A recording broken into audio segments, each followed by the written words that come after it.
Hey everybody, hope you're all having a good day. We're still playing Great Ace Attorney Chronicles. We're on month 6 of this night, by the way. Anyway, when we last left off, we were just about to cross-examination of the prisoner guard of Barclay Prison. We had also proved found 6 to be not guilty of the murder of Tobias Grayson. We figured all that out, and now we're just to figure out the identity of the Reaper, which is a thing. I think we're getting close to the end. I really do think. We've been at this, like I said, for 6 months. But we'll see. Let's just continue. And let us go. Yes, because that's where we started. We just got them into the witness stand. So, with the new witnesses, state their names and occupation for the court, please.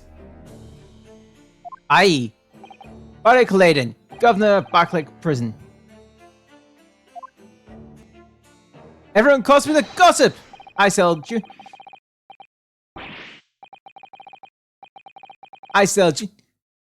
Dancing little tidbits to passers by, you, your other persona, if you don't mind. Oh, I do beg your pardon. Of course.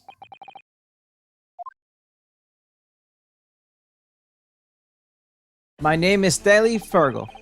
I used to be the chief warden of Barclay Prison. The reason you were summoned here to court today is to testify about the jailbreak of the so-called professor 10 years ago. Lost! The professor? Why been through this before, a decade ago. And the conclusion was that there when anything untowards happened. A convict escaped from your prison, Governor. Hardly what you call nothing untoward. Ah, well. The convict's death certification was somehow falsified after he was allegedly executed. And he escaped the prison inside his own coffin. A plan that complexly could never have been carried out without the help of somebody of influence inside the prison. Governor Caden, don't imagine that the passage of time will afford you any protection.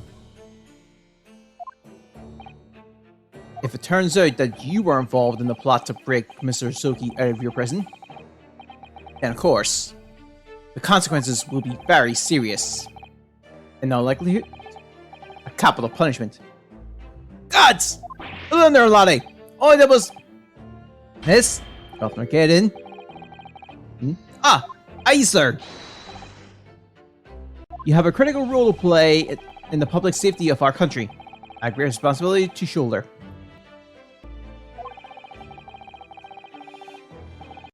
The significance of your testimony in court cannot be understated. Therefore, think carefully before you speak. And Prosecutor Zoki. If you threaten the witness again, you will be held in contempt of court. My apologies, my lord. There's no disputing the facts that an intricate jailbreak plot was enacted 10 years ago. Clearly, you were both bothered in some way. So he testified before the court tonight and explained exactly what took place. Very well. Let the witness give the formal testimony. Tell the court everything you know of the plot to break Asogi out of Barclay 10 years ago.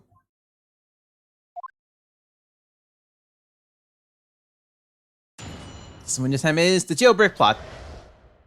There we go! It was the day that Japanese jock was found guilty. The directive came from the prosecutor's office. I assigned the convict to the chief warden Virgil here, and put the plan and the action behind the scenes. I was responsible for Suki right up until the night of his execution, but I knew nothing of any plot. I didn't even live. There were some negotiations between the convict and the prosecutor's office. All I did was tell her my daddy, duty, for Her Majesty's Great British Empire. Alright, let me repeat that. For Her Majesty's Great British Empire.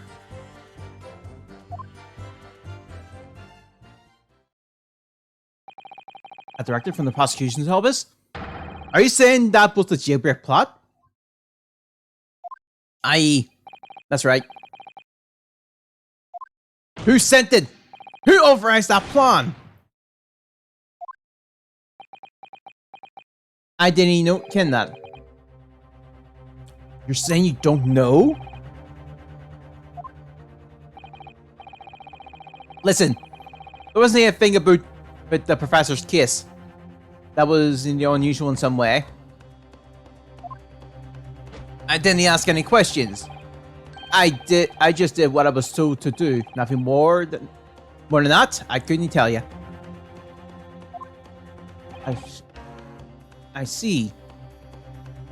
But the jailbreak plan was originated from the prosecutor's office. Then one thing is very clear. I suspected there were clandestine stealings going on between Mr. Suki and that office. The jailbreak was promised in exchange for Mr. Suki's admission to crimes he didn't commit.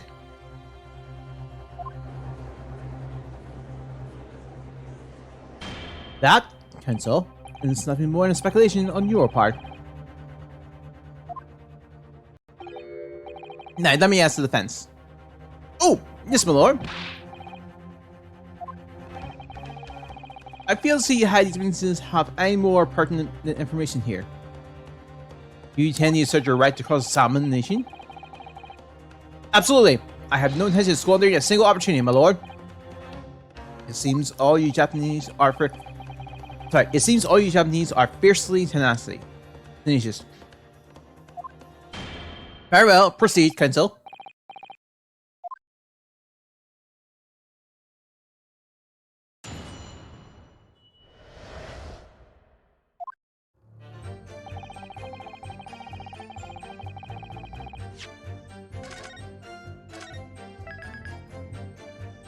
Alright. Hold it! And you say you don't know who exactly issued the directive? Aye, that's right. All I can be sure of is that it was official. But if it was from the prosecutor's office, that narrows down who could have issued it straight away. And it wasn't me. I can't say it was certainly that it did originate from the prosecutor's office. What? There's no telling where it started. And there's very chance it came from higher up the ladder. Basically, I can't give you any indication on who was behind it. Can't be serious.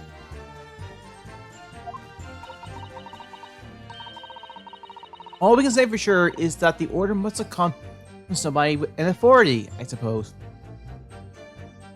The likes of us on the ground, as it were, didn't even with the added details. We just get the job done.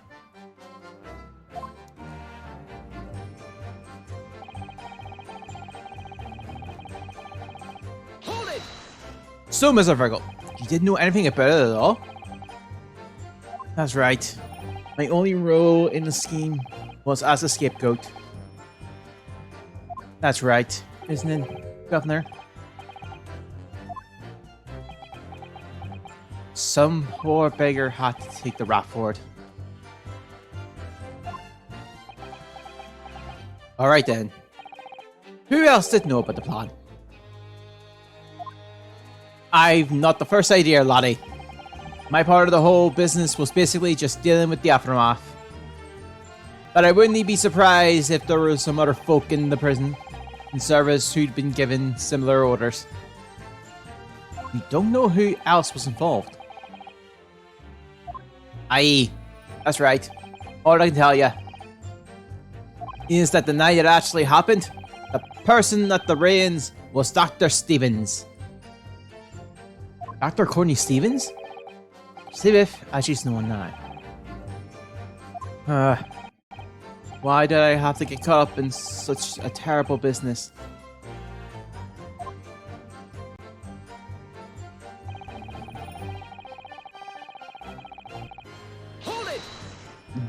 Did you not notice anything unusual happening in the lead up to that night? Oh, everything was unusual. Exception after exception. After all, it was the professor. The man had terrorized the country as never before with his crimes. In order to hide his identity, he was forced to wear an iron mask over his head. Hideous treatment. The fella was surprisingly dumb. It was how, for somebody who'd taken the lives of the country's nobles. Being the chief warden, I was the only person permitted to approach the cell. I can still hardly believe that I was stooped by my own country. I believe you jumped from the window of the governor's office when the jailbreak was blamed on you, didn't you? Gosh, Virgo. Can I apologize enough? No, Governor. I don't believe you can. It won't change what happened. What else can you tell us about the situation, Governor Caden?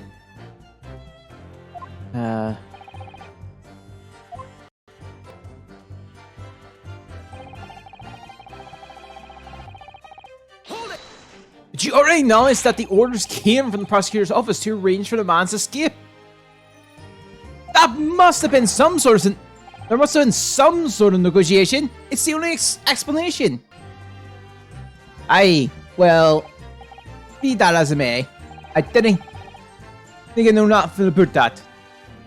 The witness stand is no place for telling what you don't know for sure. Again, not much to do. Then I presume you also know this.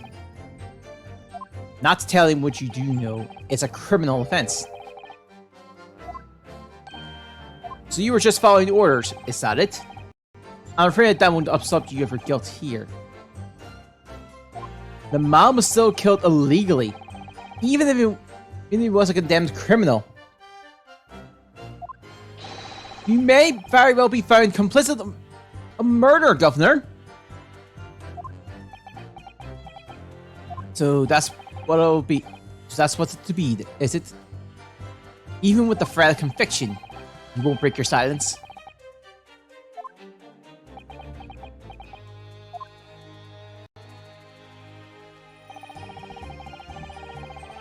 Hold it! Did you carry out the plan in its entirety? I did everything I could at the time. As you know, Genshin Sugi was shot dead in Logat Cemetery after the escape. Tell me, was that part of the plan too? My instructions were to do with getting the jock out of the jail and nothing more. I can't tell you anything about what happened after that. Only, personally, I believe his death was the last part of the plan. Excuse me. Mr. Virgo, is something wrong?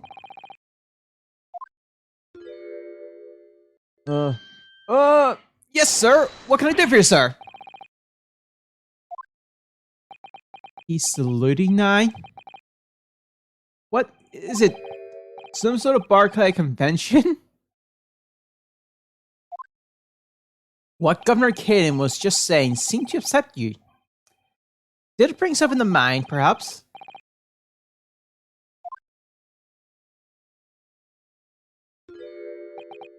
For the last 10 years, I completely blotted out the memories of that time from my mind.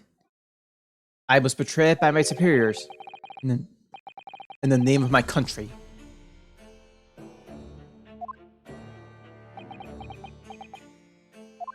Just as my father was betrayed, it seems.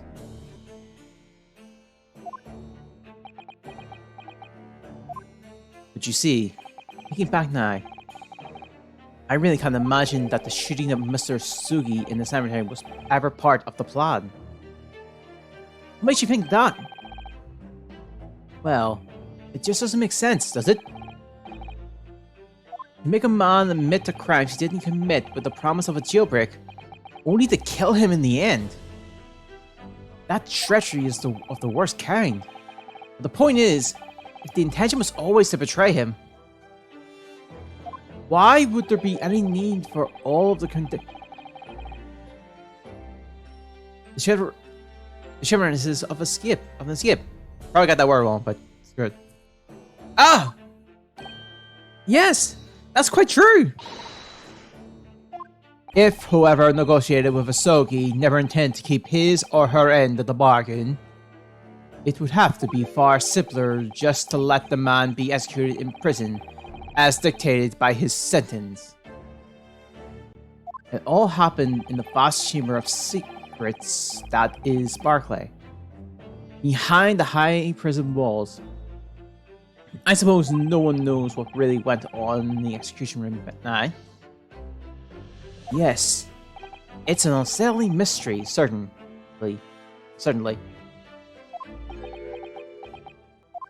Truth be told, there is a wee matter that never quite made sense to me.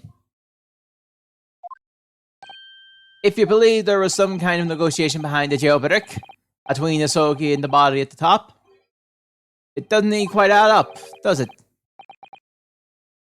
Governor Kaden, I must insist that you explain these doubts that you have.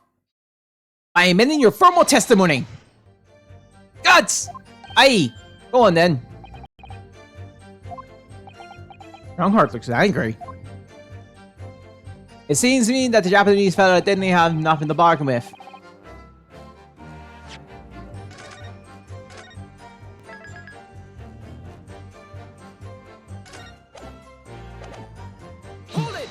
Admitting to the crimes, that's what you had to bargain with, surely. I can't see that myself. After all, did the prosecution have no conclusive evidence against the Charlie, eh? This, you mean discovered during the victim's autopsy? That's every possibility this conclusive evidence was fabricated by Scotland Yard and the prosecutor's office. Objection! Possibilities are all very well, but nothing has been proven. You can holler about misconduct in the trial 10 years ago, as you like. But if you can't establish that it happened with hard evidence, no one's going to listen. Aye, that's right. What I'm saying is, the government got nothing to use for any kind of bargaining at all. The witness makes an absolute point. Logically, it would seem no negotiation could have taken place. And yet the plan to break the man out of prison was definitely put into practice. So he must have been armed with something that gave him an angle to negotiate. So Sogi-san agreed to confess to the crimes because he was assured he'd be broken out of prison later. I really don't think that Kazuma-sama's father would have engaged in such negotiations. And perhaps something compelled him to agree. What a terrible thing! Using the law to legitimize such underhanded dealings with a desperate man, only to double-cross him in the end. It's quite the opposite of justice. I can't help feeling there's something about this apparent negotiation that doesn't quite add up. Something doesn't quite add up, Mr. Haru? No, it doesn't. But I can't quite put my finger on what yet. Well, in that case, we must keep digging until we identify the problem.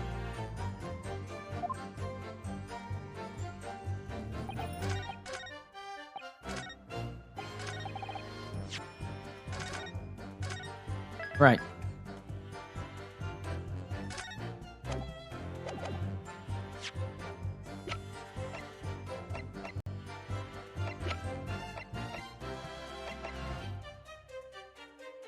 That was the only thing that made sense.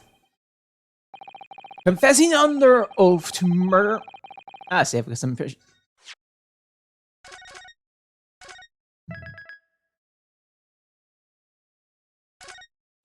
Confessing under oath to murder she didn't commit on the verbal assurance that the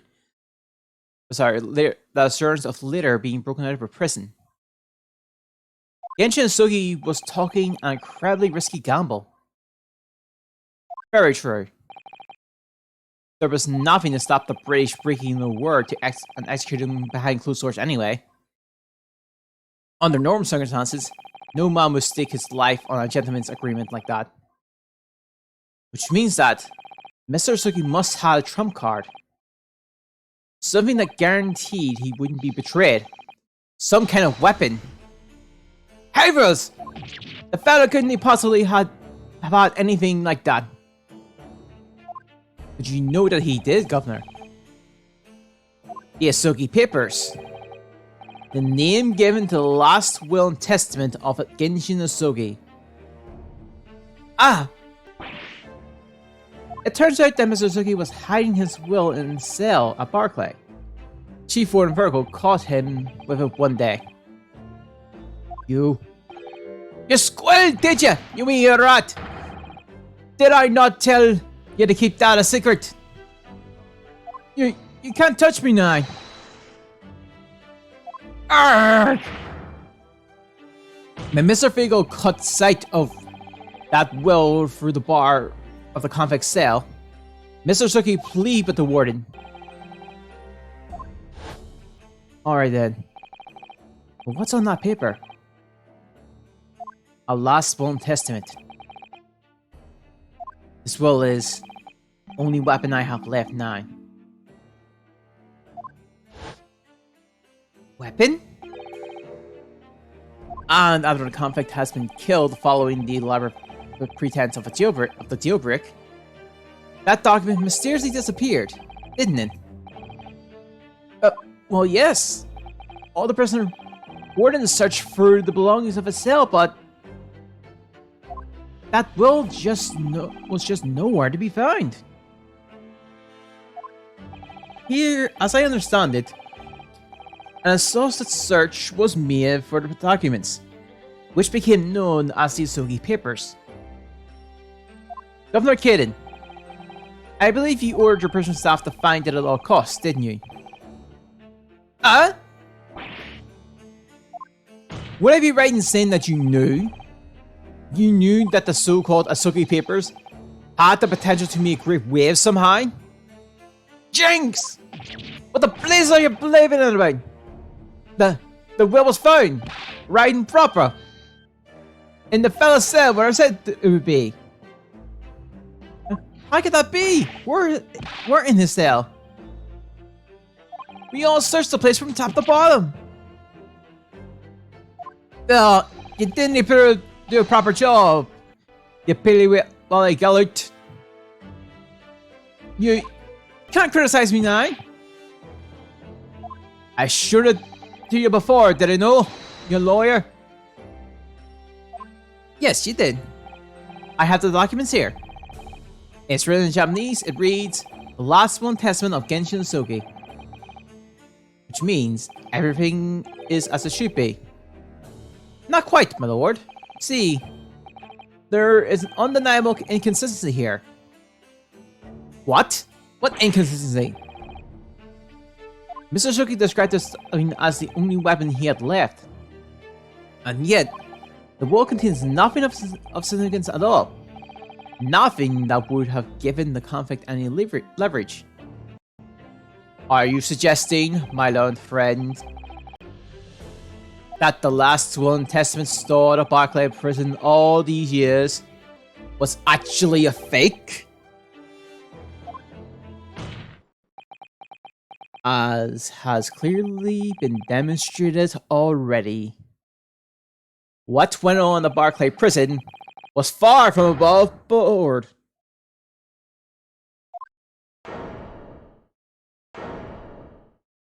That last allegation by the defense was an affront to the entire British legal system. This absurd notion of a weapon is something for which we have only the former Chief Warden's word. The man could quite easily be lying, or at the very best, sorely mistaken. But no, I definitely heard him say that, I swear. Clearly we need to get to the bottom of this. We need to know exactly what happened with those so-called Asoki papers. A waste of time! If the will was fake, where is the real document? Objection! Mr. Fergal was stabbed in the back by the judiciary 10 years ago. He lost everything. Nearly his own life. Oh, fuck. Sorry. Very nearly his own life. And now you're going to do it again? Sorry, now you're going to do it again? You're ready to brand him a liar and turn your back on him without even letting him defend himself? It's clear that Barclay Prison is hiding something. It's clear that the Jibbick was a mastermind by someone in the prosecutor's office. It's clear that some illegal negotiation took place. Is your lordship going to gloss over these obvious and representative facts? What did you say? We should hear more from the chessboard. Have him testify again. The trial must go on. The man's voice must be heard. But seeing that a focal few here are utterly blind to the truth. Very well then, let the witness testify again. Tell the court precisely what you think you saw of the convict's last will and testament. Yes, sir, my lord.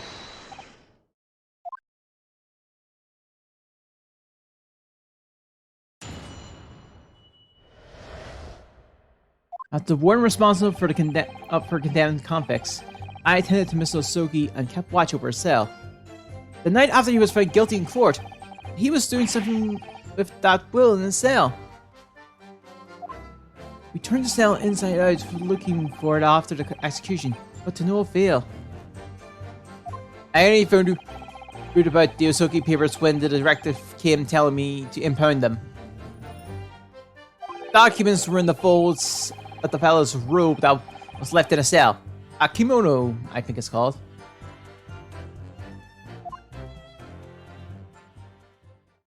In his kimono? That's a lie! We searched every inch of the man's cell. We looked through all his clothes. It can't be true! Were you not satisfied with me calling a liar? Me a liar the once, eh? Yo, wait, what finger? What? There's nothing you can do about it now. You don't have any hold over me anymore. Other than the hold you like and take on my kerfuffle, of course. Is that what you're going to do, is it? Are you going to give me a good shake again? Or are you too scared? Arrgh! Little and large. What a double act. We complied with Asoki's will as far as was possible. All his personal effects were delivered to his family, home in Japan. As a courtesy to the homeland of the most notorious killer our country has ever seen. And we very much oblige. I can confirm that all my father's belongings arrived safely. Aye. And you can't deny the handwritten is that of your old man, eh? Yes. There's no mistaking that it's my father's brushwork. Really? And this last will and testimony was the man's last weapon, was it? I think we can safely assume that the convict was merely prowling, knowing that his end was nigh. So, counsel for the defense, your cross-examination, please. Yes, my lord. I wonder if it's... Okay, let's see how this one starts off.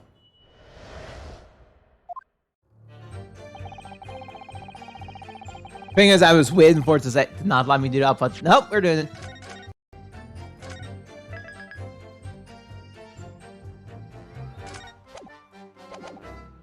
Hold it! So, would that mean that you conversed with Mr. Asoki? Yes, certainly. Though there was precious little time before his execution was due. He was remarkably calm, considering his days were very much numbered. In all honesty, he really didn't strike one as a man capable of mass murder. Yet she confessed in full to the crimes. I know. That's why I felt compelled to ask him one day. I can still recall his reply. I'm guilty of the unforgivable crime of ending another human's life, yes. But he was so tranquil and intelligent. It put me in mind of an Eastern holy man. And what about the will you saw him with? Can you tell us about that?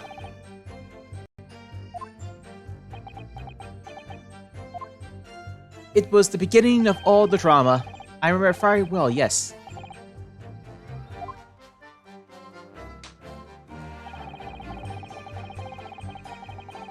Hold it! And he pleaded with you not to report him, didn't he?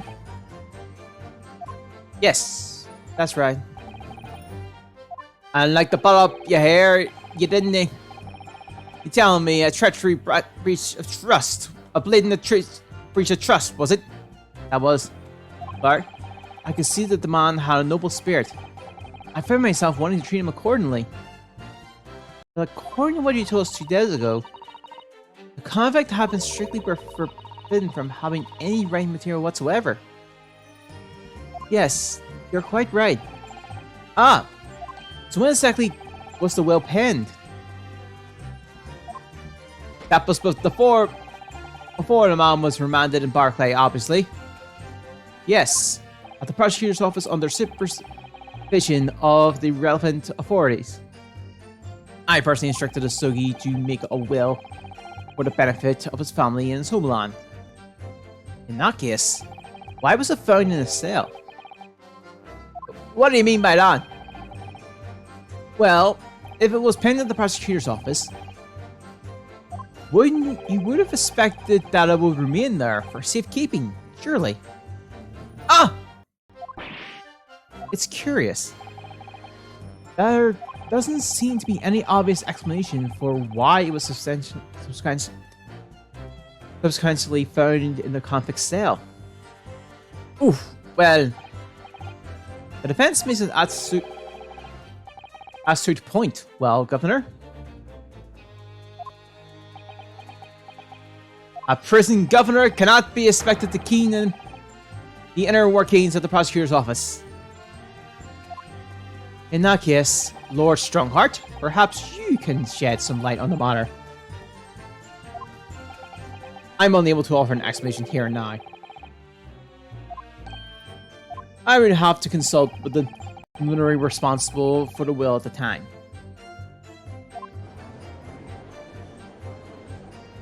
The fact that my father's will was discovered in his cell is clearly inconsistent with what was expected. I want to know why. Another inexplicable mystery, Dad. Well, the thing about that will...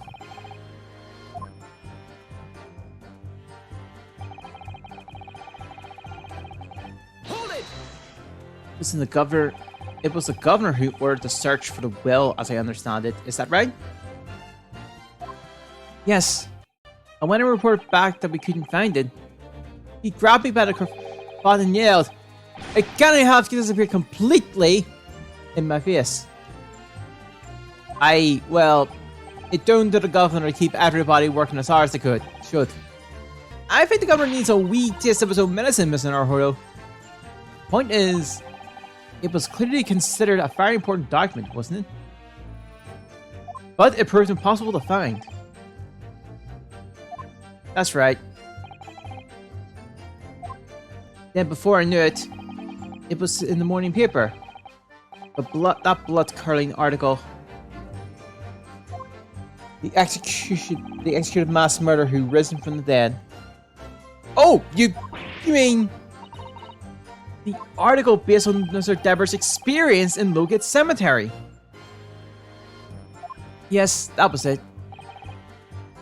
The day after I read that news, I was summoned to the governor's office. And that's when that awful accusation was made. That she aided Genshin and Sogi to escape from the prison, resulting in your immediate dismissal. I'm afraid I really don't remember anything after that. As the governor of the prison, I had no choice. I couldn't have done anything else.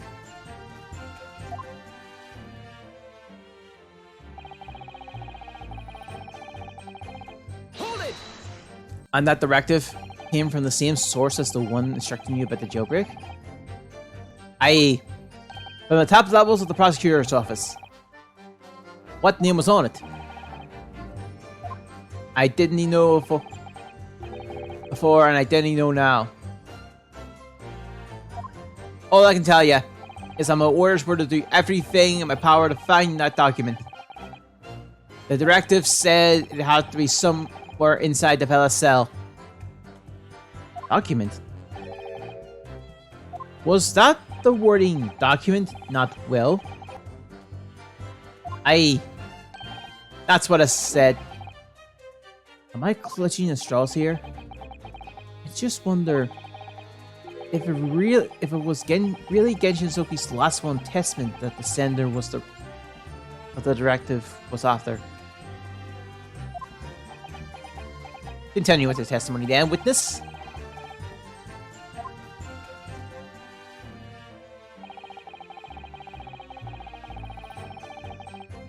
Hold it!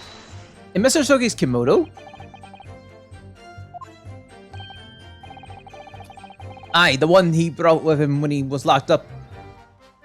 Yes, he was permitted to have his personal effects with him during his incarnation, I understand. That's right. He was granted as much freedom as possible during the last 3 days of before his execution.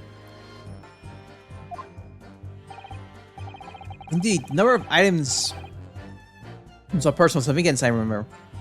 So he had a number of items of personal significance, I remember. He was very reluctant to part with them. From books, a kimono, his sword. His sword? Harama, the famous sword of the Asogi clan. It bears the soul of my family. I don't doubt it, but I wasn't really getting at that. Forget about being the soul of the clan. Did the man have any more objective, obvious weapon? Have some respect for Nisaki.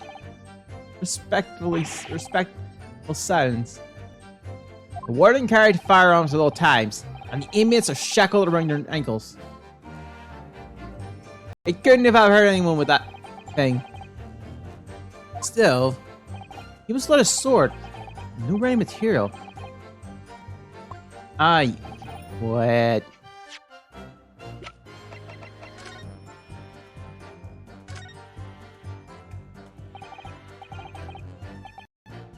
No way, couldn't have been that.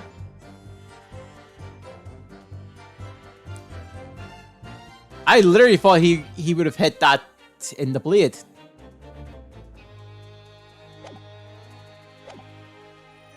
You wrote that well before? He came to stay with us at Barclay, you see. Dr. Mikotaba was asked to bring necessary Japanese written implements to the prosecutor's office. A Susuri inkstone, a Blacksumi ink, and some Hanshi rice paper, no doubt. I was present when he wrote it. But I'm sorry to say, the letter looked like a squirming mass of blackjack earthworm to me. Excuse me. Are you feeling faint, Mr. Fergal? Mr. Fergal! Sir! It was Scarlet, sir! What? Oh! I'm terribly sorry. I didn't mean to blur it out like that.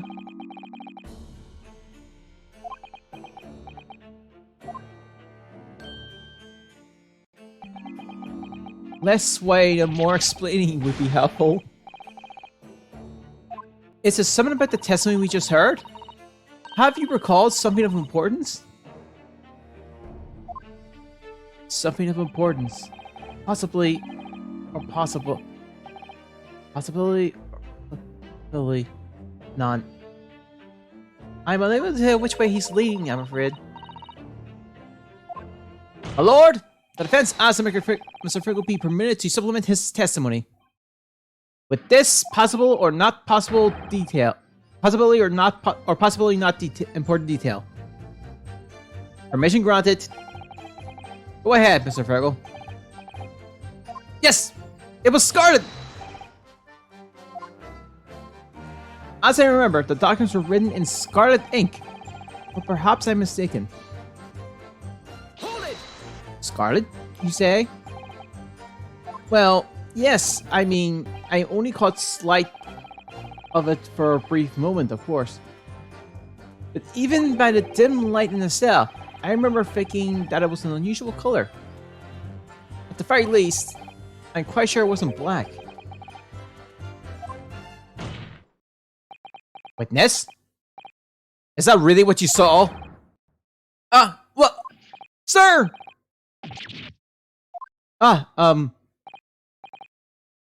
Is something wrong, Lord Strongheart? I apologize. Continue. What do you make of that, Mr. Naruhodo? Lord Strongheart to be so physically shaken in that way. Oof. Can you hear her? You can plainly see the writing here.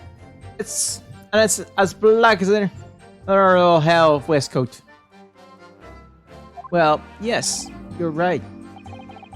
Mr. Friggle, I'd like to confirm one point with you. Did you actually see the contents of the document that Mr. Suki was holding that night?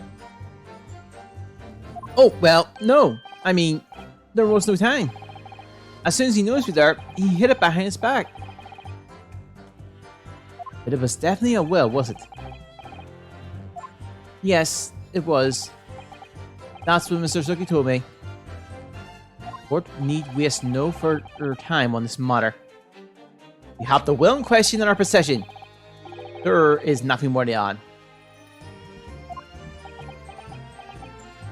A will written in scarlet ink. What the Mr. Friggle really see Cosmo's father? There's holdings, I wonder.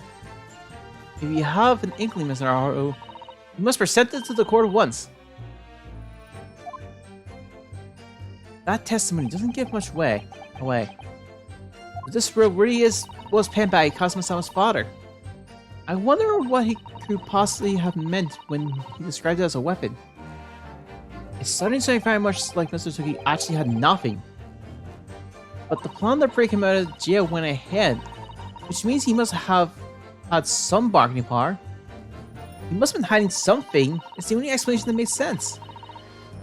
It's starting to sound like Mr. Suki actually might have had something. Which is it, Mr. Naruhodo? I'm not sure, but I feel as though I'm on the brink of understanding all this. Let's listen to all the information again and see what more we can learn. We can't overlook even the smallest detail. Absolutely!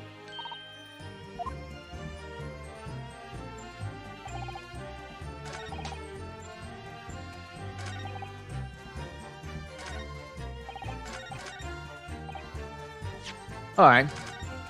Let's look at the statement and let's look at the evidence.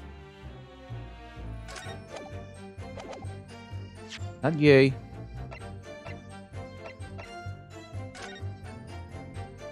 Really wish we could have some more of this.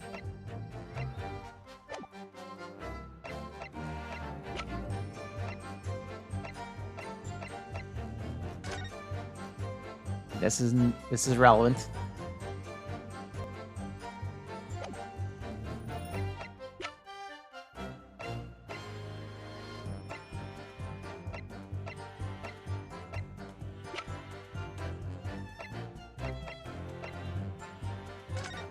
Okay.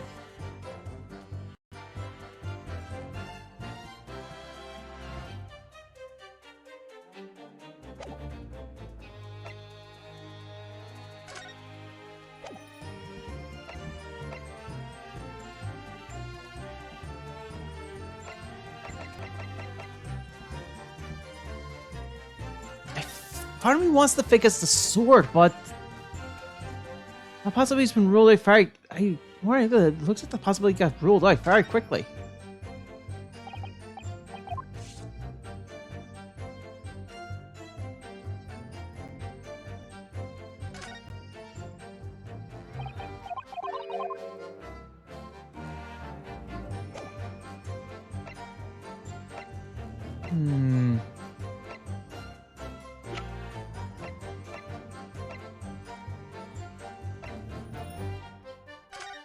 Something.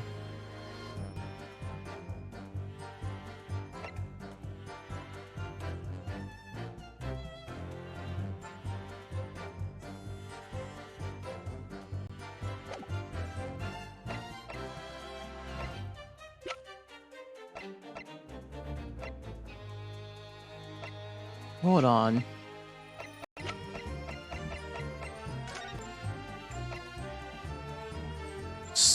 Recent Scar. Oh. Objection. I didn't realize. I was just thinking, what could be Scarlet Ink? And then, yeah. The Auto Spy report physics. That's anyone who just didn't fully see it there. I'll put in there here. Additional notes on the Clint's autopsy report. Additional notes. Recent scarlet ink stains visible on the little and ring finger of the right hand, but no document in corresponding ink was found. Sorry. Yeah.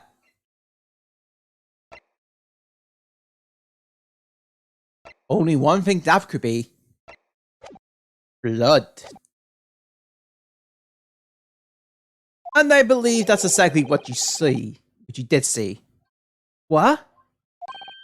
Heavens again! You've no evidence to say that. Have a look at this report.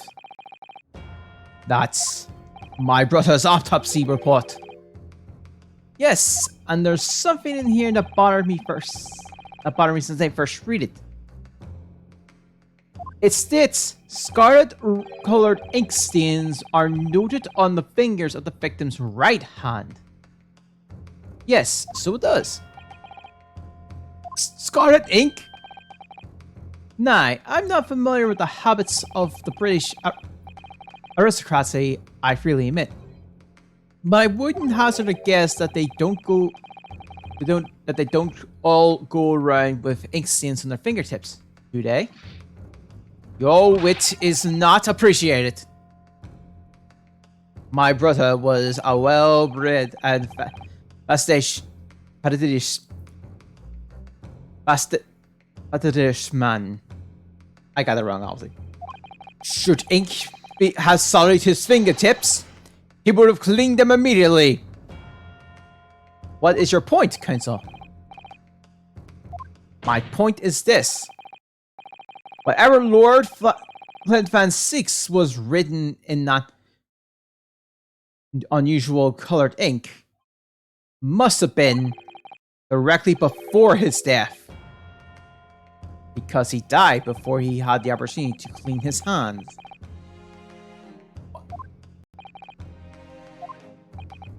I remember something troubling me at the time. At the scene, the lid of my brother's inkwell was open. But Clint was punctilious about such things. It seemed unusual.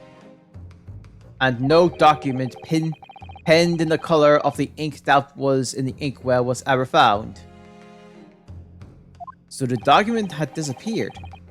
Are you suggesting that the document my father has had that night in his cell was the same document that Lord Clint Van Six was writing moments before his death? Then it was...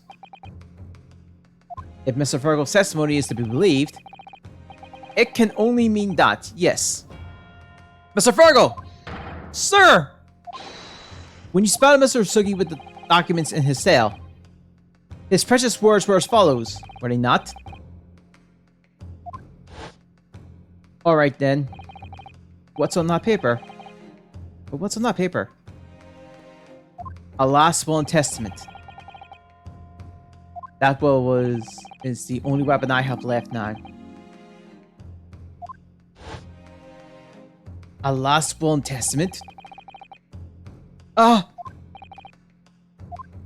If the conversation really did go as Mr. Fergal says, then what we know now completely changes the meaning of what Mr. Soki-san. You really think Mr. Fergal did indeed see the conflict had with a will, but it wasn't that of Genshin and Sogi. It was the last will and testament of Lord Clint Van Six! No! What? Objection! This is madness! My brother's last will and testament? That would mean that he had chosen to die? That is what it would mean, yes. No, impossible! That is utterly out of the question! Lord Van Six! It was pursuing the professor. It consumed him day and night. Whatever happened, he would never have abandoned his investigation before its conclusion. Never!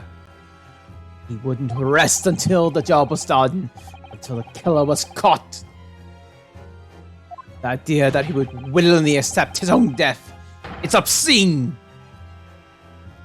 Objection! And yet, we can be sure that he was writing his will moments before his death. And that Genshin Suki came to be in possession of that document.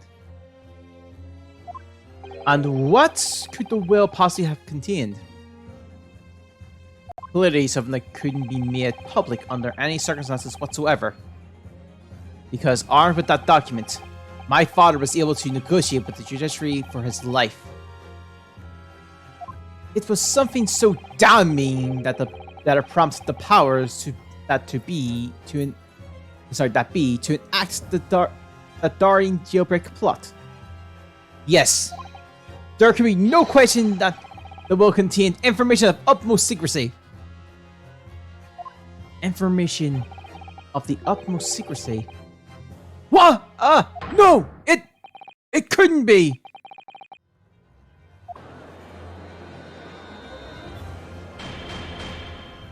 I've heard more than enough. Pursuing this notion of a phantom with, well, no one can attest to having been seen serves absolutely no purpose. Objection! No, my lord. That's unacceptable. What did you say, counsel? The last will and testament that Genshin Suki had in his possession was that of Lord Clint Van Six. All the testimony and evidence presented to the court has logically led us to that as a possibility. We have a duty to pursue the line of reasoning to its conclusion. But with no possible meaning of knowledge the contents of the document, there is no line of reasoning to pursue.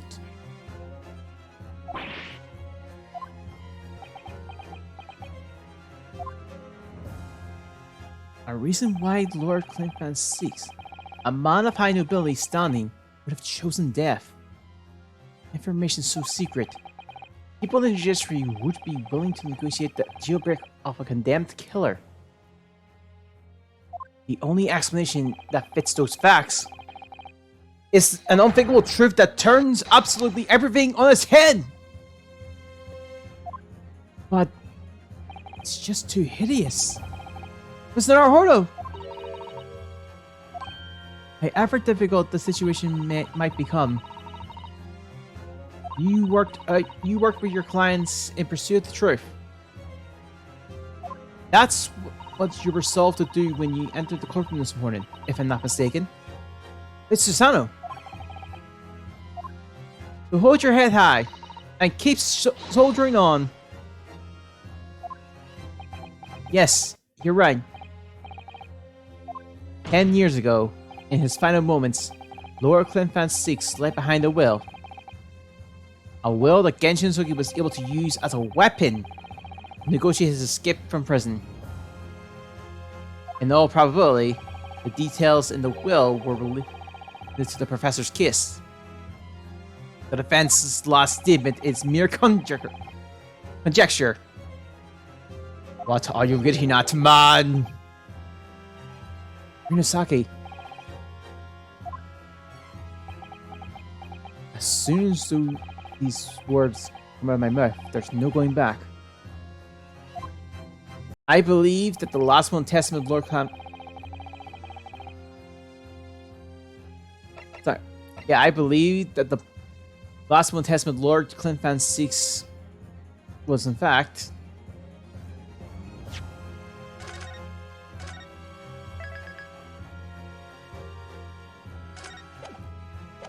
Sarah report. Seems to me that was probably some kind of report. Some kind of? Well, remember Lord Clinfan 6 was a well-bred and fastidious man. At the end here, he probably wanted to tie up his ends of his astounding business. My brother had no astounding business. Clint would have had a full account written in the instant there was a hint of something to report. He must have worked out a lot of pens. In any case, a business report would never have been penned on scarlet ink pencil. I forgot to consider the ink color. It appears that the defense expedition has no real substance. The line of inquiry is dead. Onorisaki, I know you! You've seen through the heart of all this, haven't you? Let's reload. And because we've seen that part.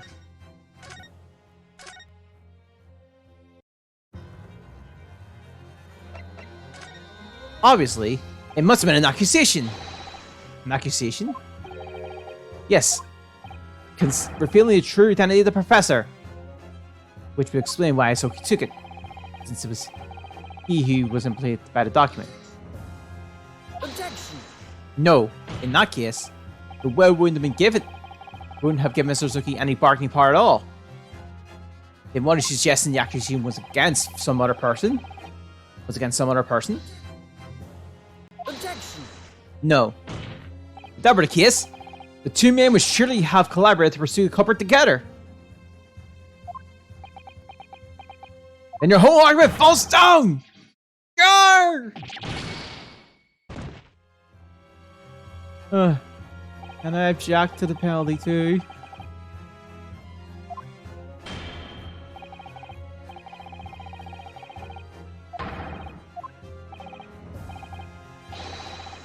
Okay. Well, at least know what the actual thing is. At least want the penalty back.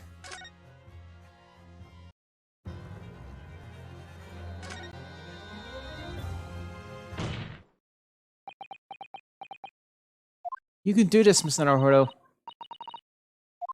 I believe that what Lord Clinfan 6 actually penned that day was a confession. Confession? Regarding the mass murderer known as the Professor and his true identity. Objection! Enough, Council. What are you saying? Do you even realize? A confession about the true identity of the Professor? That would mean...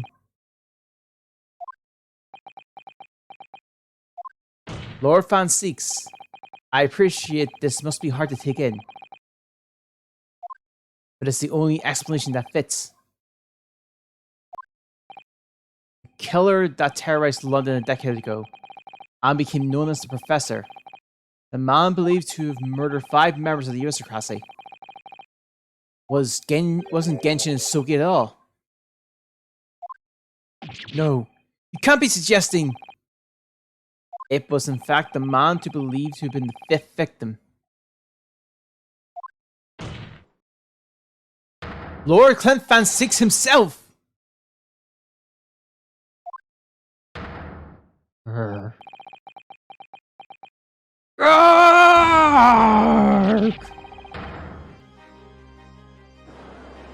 Look at it. It's finally open, is it? Pandora's box. The Great Van Six family. They've been through breeds of judiciary for these years. And Lord Clint Van Six, he was the paragon of justice in this time. He was actually a mass murderer, a perpetrator of aristocracy of foul nature. It's general public after for nine. Law and order in this country would be finished.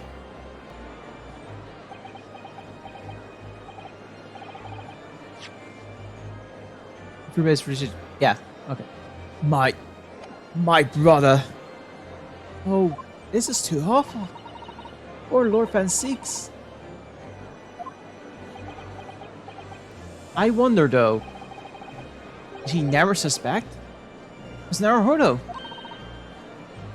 Lord Baron Van Six is a brilliant prosecutor, and it is inconceivable that he didn't realize what his older brother really was. Order, order, order in the court!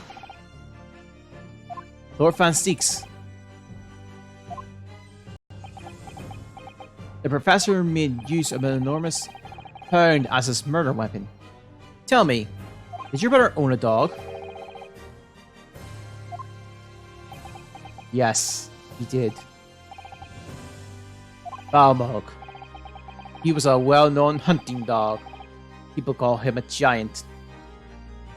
I don't believe this. When my brother would go hunting in the forests of the grounds behind the house, he always took Balmog. After Clint's death, the creature passed away too. As almost as if he was following his master. He was a magnificent hunting dog, worthy of the jeweled studded collar around his neck. Jewel colored collar? That's right.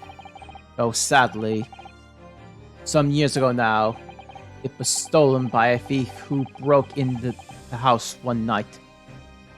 Jewel studded collar, stolen by a thief. It so happens that myself and my colleagues have come across such a collar during our time in London. How could you? There was an old emblem attached to the collar too, made of pure gold. It was even topped with a small crown on the border of the orange capital, the letter B. What? An emblem bearing the initial B? Oh my! You know it? It's the insignia of the Baskerville family. What? The Baskerville? Why is that name coming up now? Baskerville is the family name of my late brother's widow.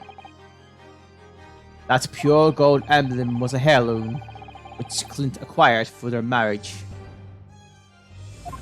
There can be no doubt then. The color you've described was Balmog's. Family insignia of Lord Clint Van Six's widow? There was a considerable amount of blood on the collar when we saw it. Since we knew the dog was used for hunting, it could have been from its quarries, of course. But it could equally have been from human prey. So it is true then. Clint Van Six really was the professor. Impossible! Those Japanese are making up their...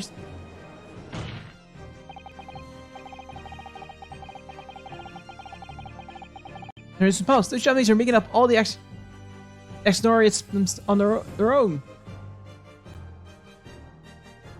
So in fact, the person responsible for these murders of nobles and royals was a noble himself. And that threatened to be an enormous scandal that would irrevocably destabilize British society. My father knew that and was using it to negotiate his way out of the unjust charges brought against him. But at the very last hour, those he bargained with betrayed him, slaying him mercilessly on foreign soil. Well, can you deny it, Lord Strongheart? 10 years have passed, and still nigh, the 6 million inhabitants of our great capital rest easy believing that justice was done. Though his enmity remains, the diabolical murderer was caught and executed.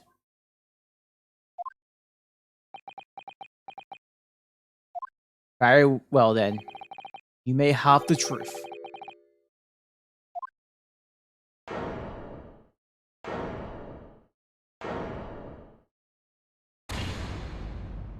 Tell me then. Tell me what Clint really was.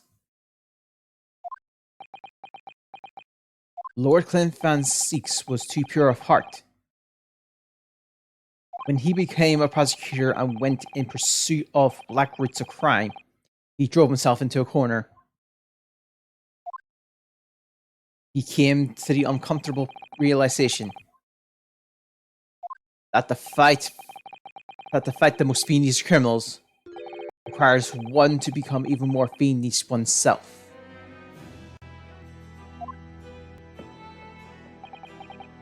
Clint.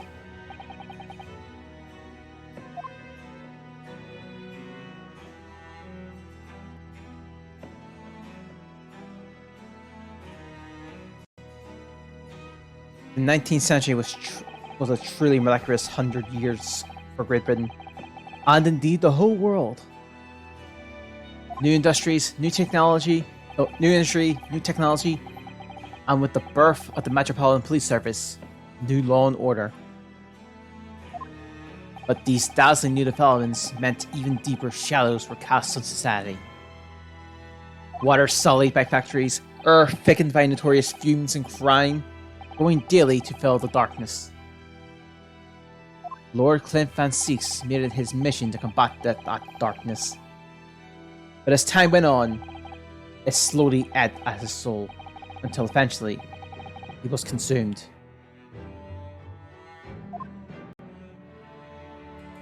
It's ironic, really, and somewhat surprising that the truth has once again been unearthed by a Japanese. Once again? What do you mean? 10 years ago, your father, Genshin Sugi, turned up at my office one night. The professor? Yes, beyond all shadow of a doubt. You must issue a warrant to search his home at once. Don't be absurd. The man comes from one of our country's most illustrious families. The paragon of justice here in the capital. Yes, that's the point. That's why none of you British can see it. He's using his noble status as a diversion whilst he commits these atrocious crimes behind the scenes. Do you have evidence? Nothing definitive as of yet. But he keeps an enormous savage hound on the estate. We need the full support of the judiciary for this. We're up against a member of the aristocracy. So a large family estate has a fierce guard dog. You know that's commonplace here in Britain. I'm sorry, but I can't possibly put Scotland Yard onto this based on the tiniest accusations of a visiting student.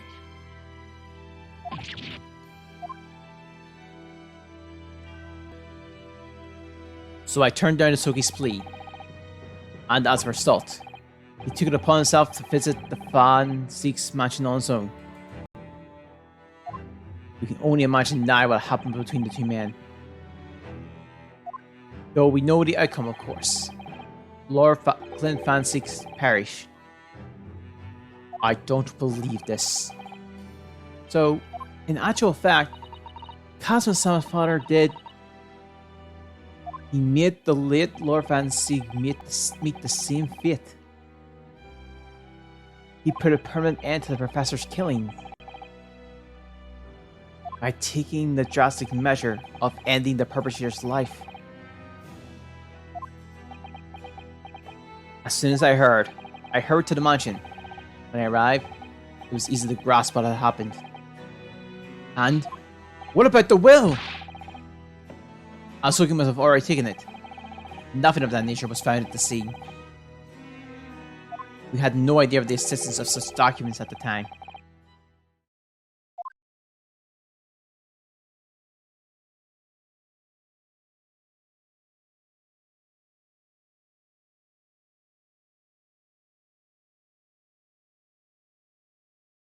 I was the only person who knew of the true identity of the professor. So, I resolved to keep it a secret, and to guard the secret to the bitter end. So you're admitting to it? That you were behind it all? It's you, Dan. You pinned the crimes on my father. I did what needed to be done in order to protect the law and order of the British Empire. Even if that means employing an unforgivable ruse. Then it was you who arranged this fabricated evidence. I ordered that detective to take care of it, whilst keeping the truth from him, naturally. Grayson. Obviously, he opposed me at first. Are you off your rockers? We can't do something like that. There's no question that it was the Sogi who murdered Lord Van Steeks. The house staff had made statements that they saw the man running from the mansion that night. Yes, well, I've no doubt it was a Japanese fella. But we haven't got a shred of conclusive evidence against the man. And worse than that, he doesn't give a dog.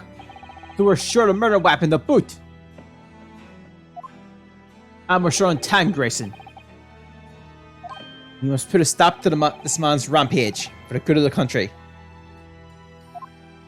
So we use whatever means necessary. Do I make myself clear, detective?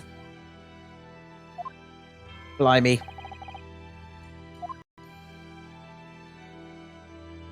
So that night 10 years ago, when I was attacked by those folks in the back street, and Genshin's ring was taken, that was him, was it? That was Grayson and some hired help. Then the detective handed the stone ring to Dr. Wilson.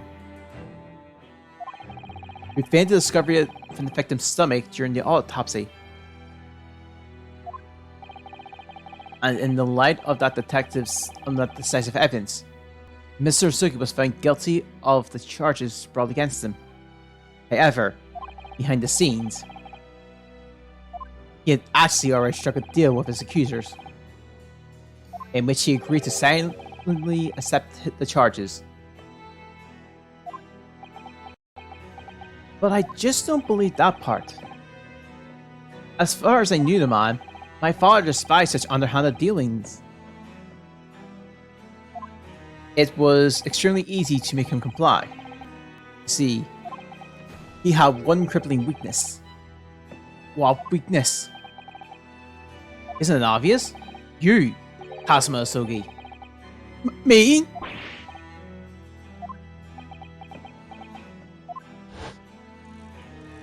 Perhaps you have no desire to return to your homeland, Asogi.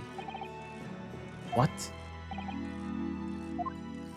No, I hear you have a 14-year-old son.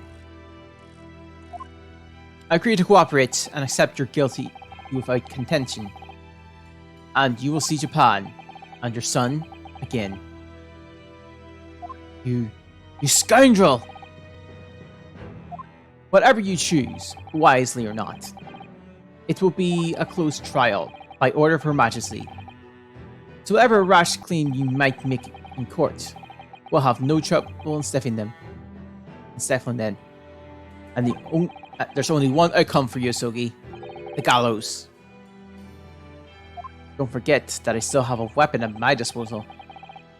A document revealing a truth that I know you're desperate to keep hidden. Yes, it hadn't skipped my mind. which is the only reason I want to bargain with you.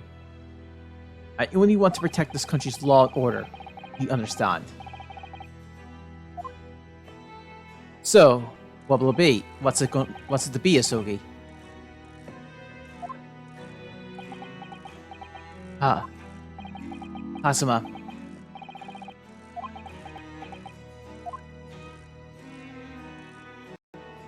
He did it for me?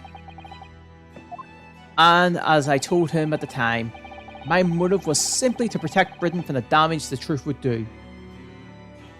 To protect this country's law and order at any cost.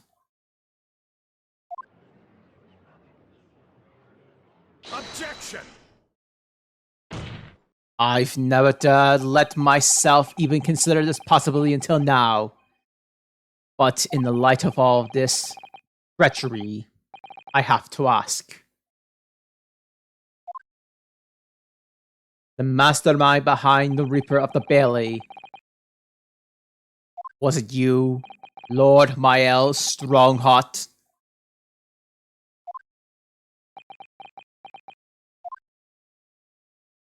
A rather brilliant idea, would you say, Lord Baron von Six? That's the spirit of your late brother.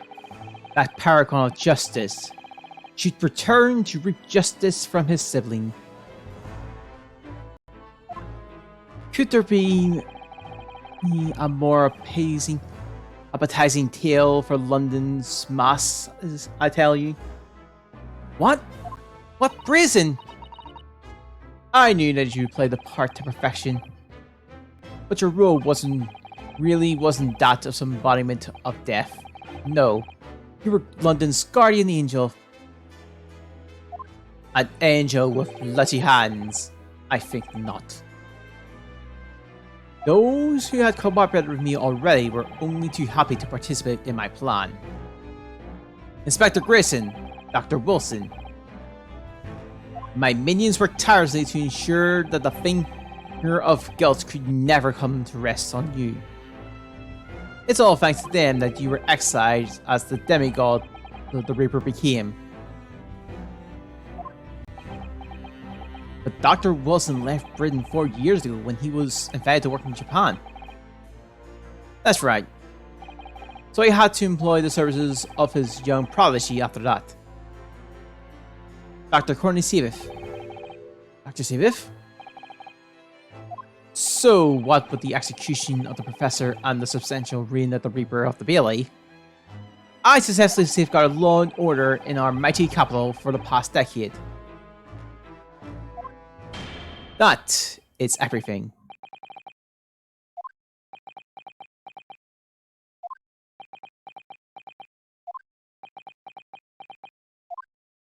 My lords, ladies, and gentlemen, I do hereby confess, it is I who sired the conception of the Reaper. However, let me say in my defense, it was all for the preservation of law and order across the entire empire. Lord Strongheart did it? An unforgivable collection of crimes, but still. All those who died at the Reaper's hands were rotten to the core anyway. If it was all and he had to keep London safe, there is no one left now who can refute, the precise truth of what happened 10 years ago. Therefore, this trial can go no further. Now, I would like to entreat all those present. Beyond these four walls, no one need know the truth. Even Her Majesty must be protected from this. Oops. I trust you all appreciate the importance of my request. And of course, for the good of the country. Can he do this? Can the trial really end now? Hold it! I have one last question. For the accused, Lord Van Six. What? Of course, I know that you're a highly accomplished prosecutor, so I find it hard to believe that you didn't have any doubts at all. that you never suspected your older brother. Yes, the same thought occurred to me.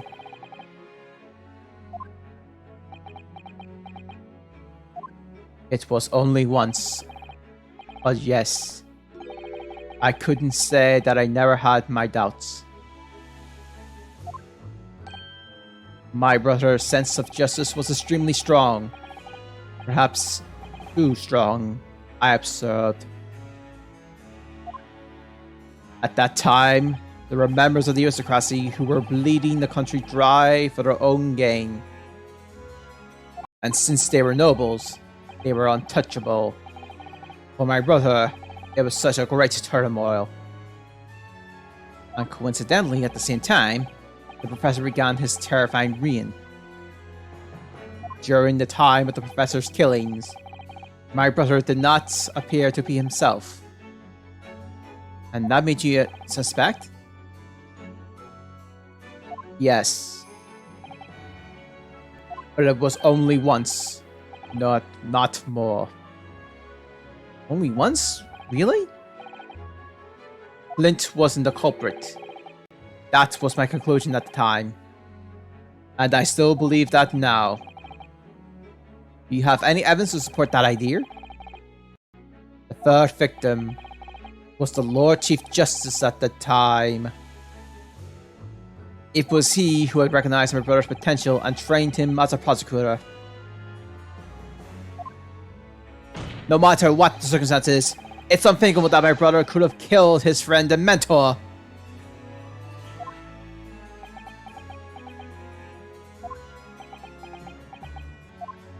That will do.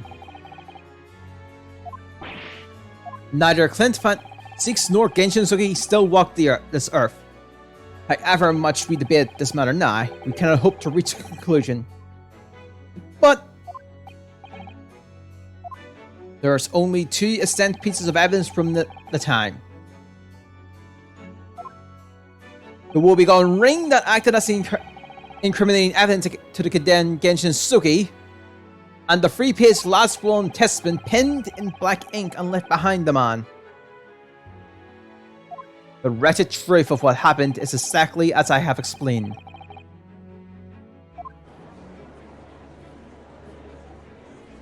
Later today, I will present myself at the Ministry of Justice for whatever your sanction is deemed appropriate. That is all. Court is adjourned.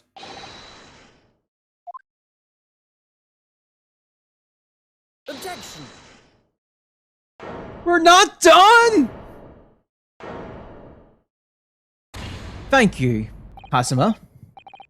Me? If it wasn't for you, I wouldn't have made this 11th-hour discovery. What discovery? My lord, I'm afraid I must insist the trial continues. I beg your pardon? As the court has been reminded today already, we must stop at nothing to uncover the whole truth.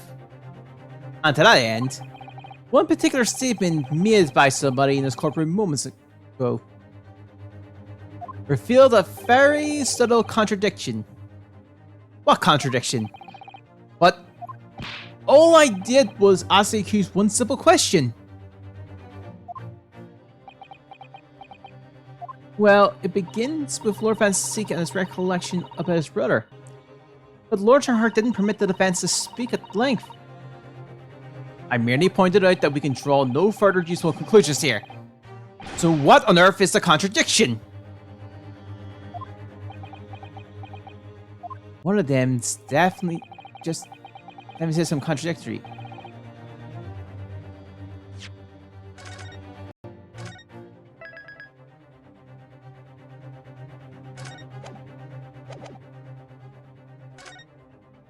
It was Lord Van Seeks, I'm sure of it. Something about what he said was just a little jarring. He said, go over again, find him. It wasn't the culprit. That was my conclusion at the time. The first victim was the Lord Chief Justice at the time. It was he who recognized my brother's potential and trained him as a prosecutor. No matter what the circumstances, it's unthinkable that my brother could have killed his friend and mentor. Lord Francisque, would you care to explain? What exactly am I supposed to make of these pitiful Nipponese eyes? When you were recounting the information about your brother and the third victim just now, something you said was inconsistent with a certain piece of evidence we have. Inconsistent? Even though that inconsistency arose those words from out of the defendant's mouth, we have a duty here to pursue an explanation. You play not. I fail to see the defense intention here, but clear. We cannot ignore this new development. What evidence is inconsistent with the defendant's words?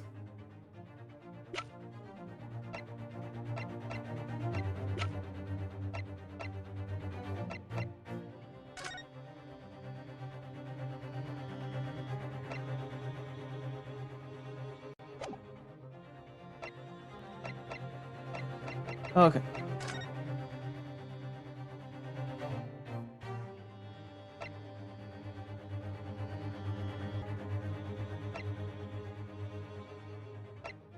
Wait. I think I just went blind in the actually thinking about this.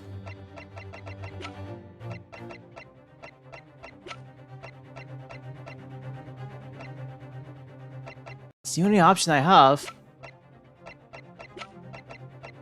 Take that!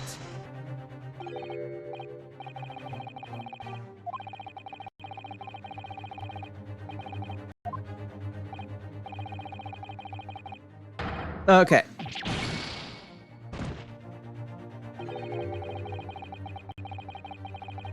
I should probably.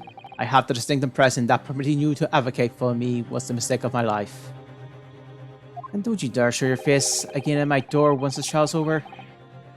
It's going to be very lonely around an hour dinner table in future. Else like that. Okay.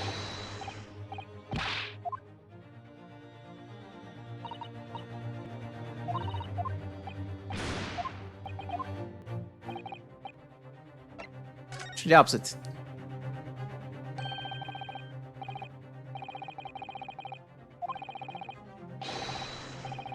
I think this. So, and we cannot hope to reach. This hat.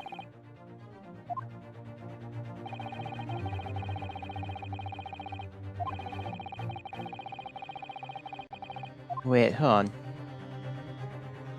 gonna try this as well. What's wrong? Would you care to explain? In what, Council? You just made the last room. Oh, something you said was inconsistent with a certain piece of evidence we have. Consistent?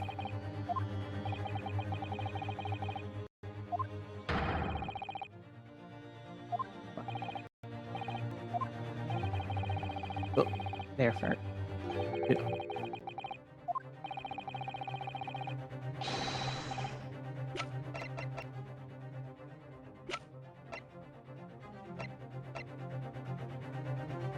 Let's try this again. Take that! Okay. Let's retry. Let's actually look at this again.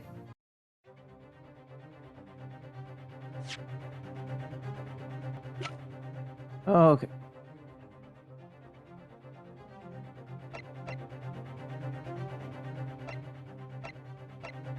What do you think's Karama maybe related here? Actually, maybe it is. Oh, so it was Lord Strongheart. I'm sure of it. Something he said was slightly off.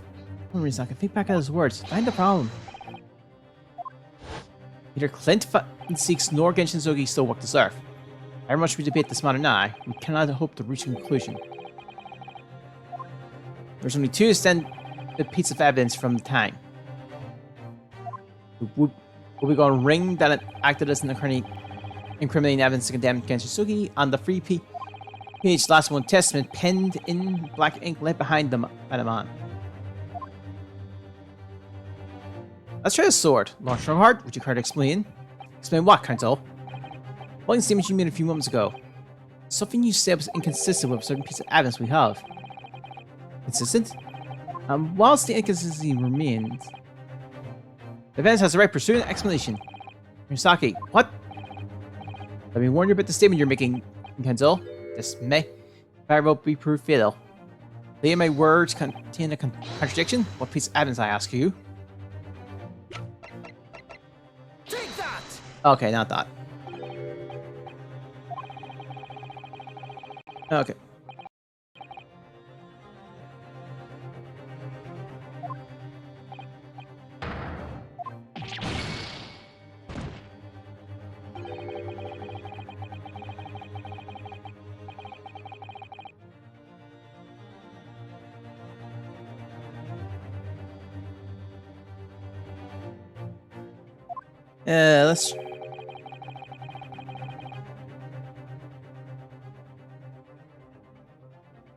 Let's try. Let's reload and try again.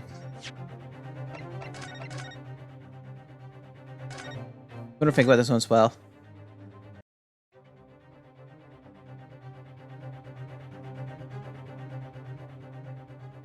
So let's look at the code backwards.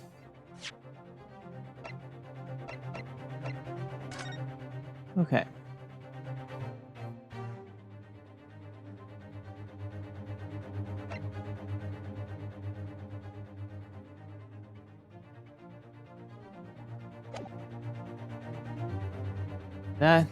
Ones that I feel like are connected. Not the also report on crimes. Oh god.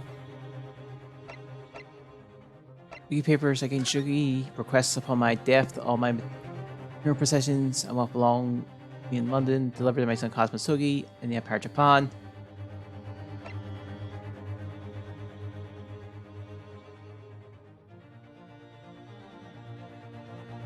Okay.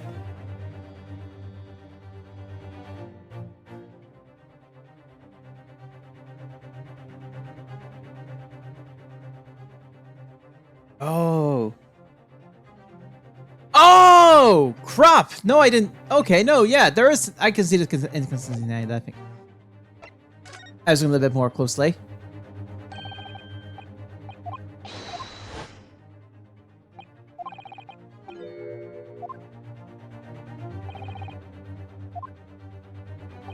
Oh, crap. I didn't even oversee. I oversaw that. Overlooked that.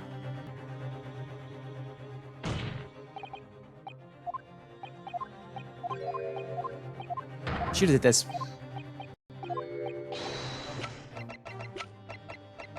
Take that! This here is the will left behind by Mr. Asugi. The 2-paged will. What? Yet moments ago, your precise words were the 3-paged will lost. The 3-paged last will and testament. Ah! Could it be that originally there was a 3rd page? For a moment, I thought perhaps you identified something worthwhile. But it's a mere trifle, I see. A trifle? Governor Caden! Hey, what can I do for you, sir? You were present when the Japanese man penned his last will and testament. I was so sure. I remember the black and light screw trolls to this day.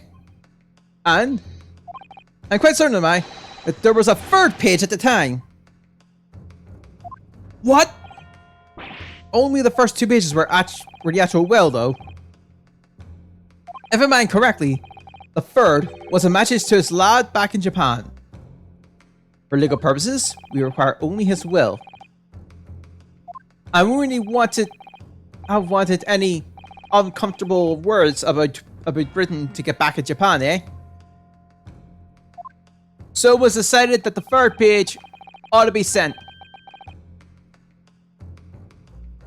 Objection! How dare you make that decision? I have a right to know what it says, to hear my father's final words to me. The courtroom is no place for sentimentals, counsel. As it happens, I have the 3rd page of the document with me now. Here now. My father's message! It will be given to you at the end of these proceedings. It'll be too late once the trial's over. We need to know what it says now. Even the slightest thing may give us a vital clue. My lord, the defense calls for Genshin Soki's last words to his son be read out loud before the court now. Your request is denied. The inedible molding words can be of no consequences now. Objection. The prosecution agrees. The court should know the contents of that message. Every possible piece of evidence must be thoroughly examined. Very well then, Governor Caden. You will read the third page of the document for all present to hear. Yes, sir! Only, I should point out to my lord, that I can't actually read one Roman language. That's beautiful handwriting. Shame on you, Barry.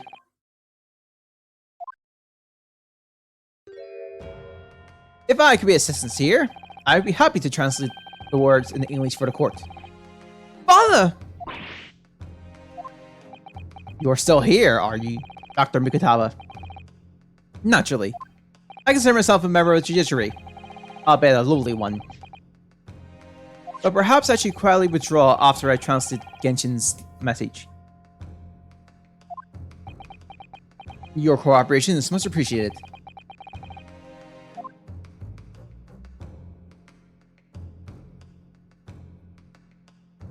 Kazuma, the truth is shrouded in darkness. That darkness only our clan's greatest sword can pierce. Mighty Kurama, twist thy head and watch them fall, all thy mortal foes. That's the end of the message, it would seem. A haiku poem. Twist thy head. Father, what is Kurama? The name of the Asogi clan's famous sword. A razor-sharp blade known to all, passed down for generations, and embodies the Japanese spirit. It's not known to me. It's the katana sword that was submitted as evidence earlier in these proceedings. The one worn by the prosecution counsel when he confronted Inspector Grayson. There's the third page.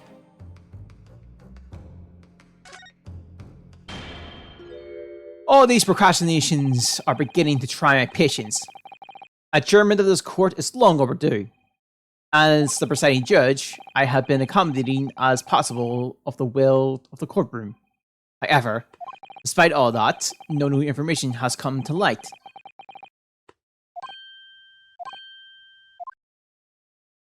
In pursuit of justice, Lord Clan Fanstique's tragic lost all sense of morality. When he murdered his former mentor, he clearly was already devoid of his normal faculties. Objection! How dare you! I refuse to believe that of my brother. Too much time has passed. We can't ever hope to know more than we do now. Especially since the alleged will that he penned in his final moments appear to have been lost forever. Arg. Lord Strongheart, you appear to be somewhat of a hurry to wrap things up. I wonder why. We have heard you say it time and again during these proceedings that everything you did was in the interest of protecting British law and order. And I stand by that. Without the Reaper, we could never have achieved the reduction in crime the capital has seen. Objection! What about Inspector Grayson then? And Dr. Wilson? They were no criminals. You used them to achieve your ends. And then you had them killed. However you dress it up, there was nothing fair and just about that. Just if.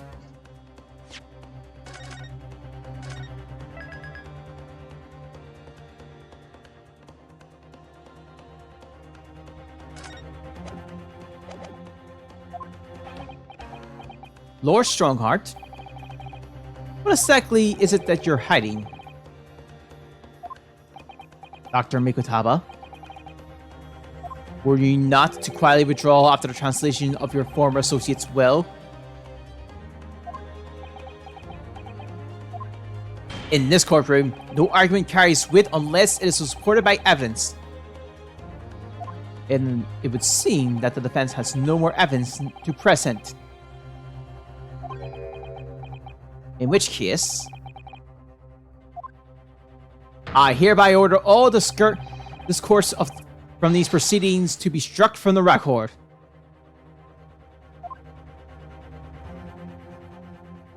This is my last chance. Bizarro! I have to present some divisible type as 9 or it's all over. Can I?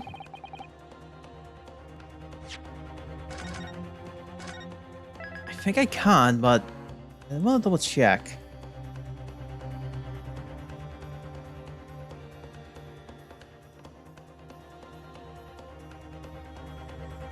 Okay. Yeah. Oh, sorry. I think, yeah. Am I right? I think it's in a sword. There may be more fort.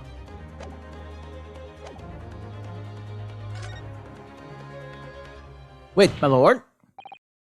As it happens, the defense does have evidence to present. What? Don't be absurd! There is nothing or elements remaining from the time. Right, there is! It's high time you realize something, my lord.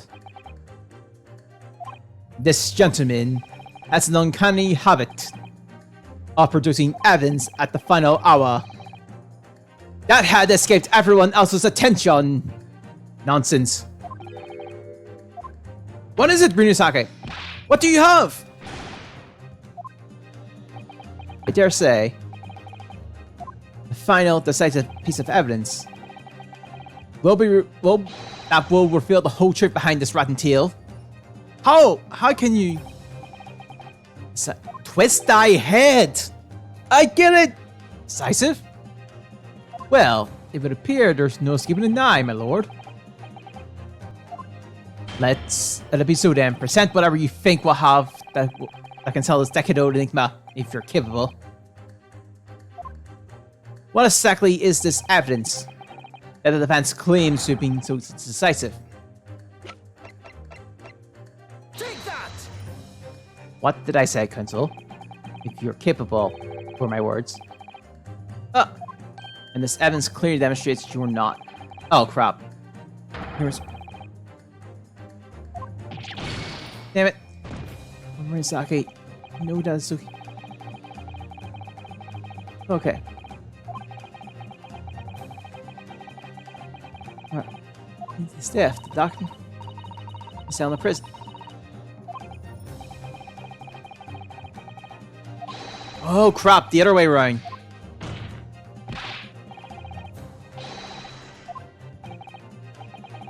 Okay. Let's try this.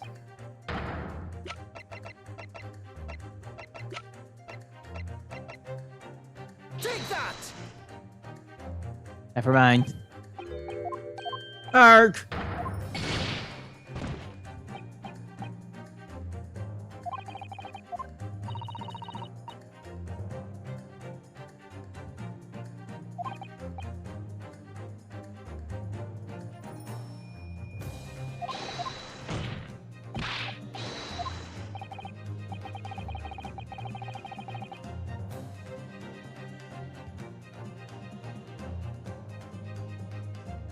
Oh, actually, wait.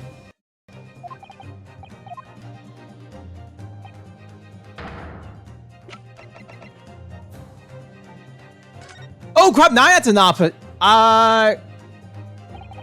Damn, watch them fall. Oh my, dive more. That hurts my neck. That's the trouble.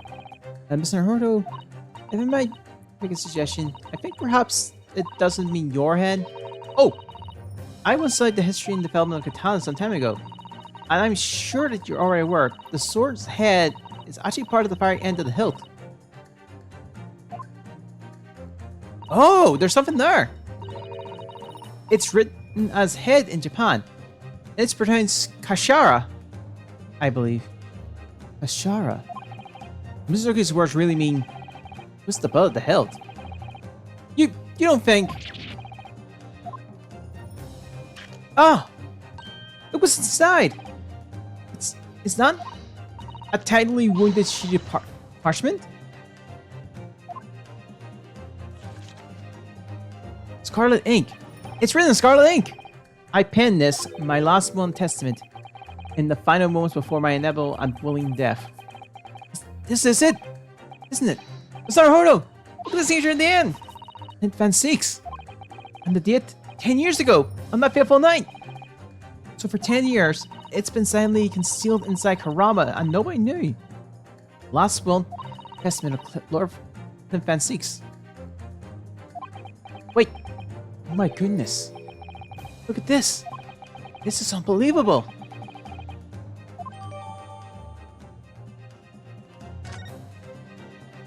Alright, let's restart.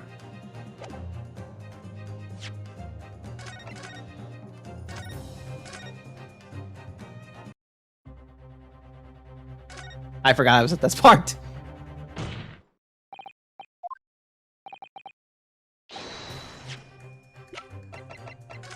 See, I've been wanting to do that for a while, and I didn't overlooked at it. Alright, so let's read the testament the last one testament.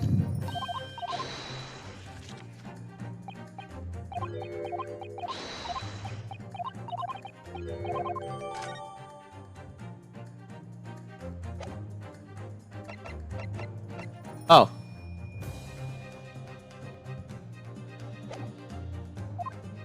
Objection. Yeah, I should have realized that was that part.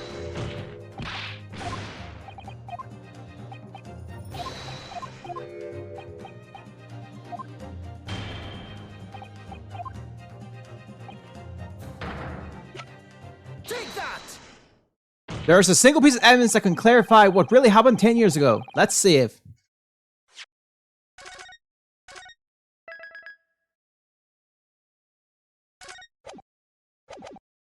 The last will and testament of Lord Clint Van Six. Ha! I wonder what absurd observation, I'm sure. But in case it has escaped your notice, the document was lost long ago. That's right, it was.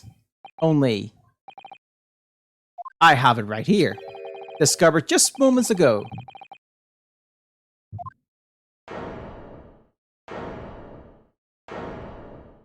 Impossible! That can't be! Everything that happened comes back to this will. This document. It's the key that will unlock this entire mystery.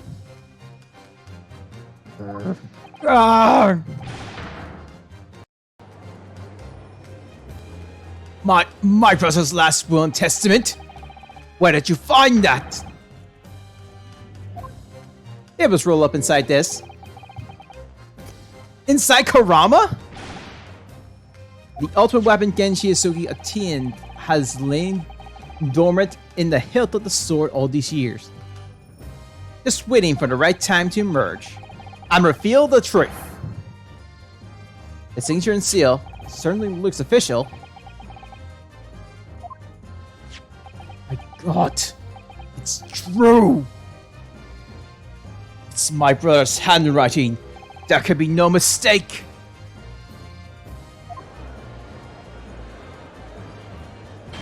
I forbid the contents of that document from being read. Do you hear me? I strictly forbid it. Objection. You can't do that, my lord. That document could explain everything. That document could literally destroy the meaning of justice in this country. I demand you hand it to me at once. Why? What are you trying to hide? Could it be that you already know what's written on this page? What are you implying? Court is adjourned with immediate effect. Clear the courtroom. Objection. Do that, my lord. And you'll suffer a fatal blow as Lord Chief Justice. I beg your pardon? Forcibly in a trial without good reason. And not any trial. a closed trial by order of Her Majesty the Queen. To defy the monarch's will, it's treason! Where'd the others two go? Lord Majesty really did pan well that day. This is exactly as young Japanese man said. Read it out! No! We have a right to hear what's in the will. All right, and a duty. Well, well, my lord. If it rather appear that though proceedings aren't going to go quite as you hoped. You... Balls! Go ahead, Rinasaki. Read it. The prosecution gives its full support. Very well, then. No. God's sake. No!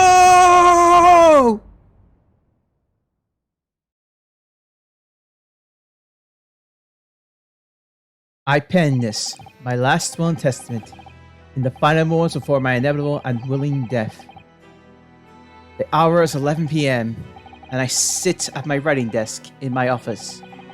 My good friend Isuki stands at my shoulder.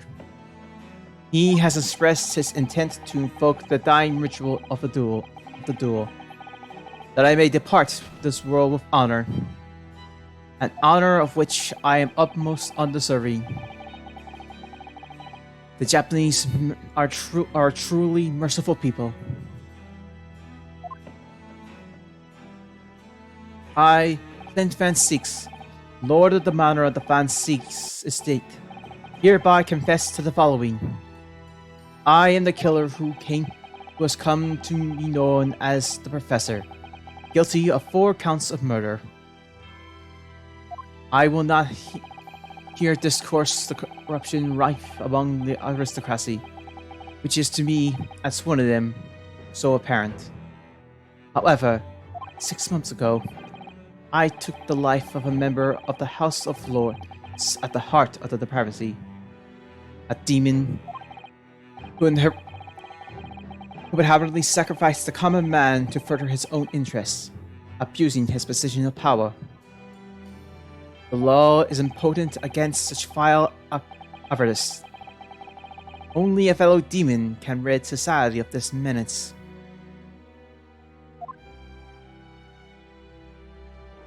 The demon was my quarry, upon whom I willingly set my great hound. But though I am a hunter of some experience, I am a poor felon, it seems.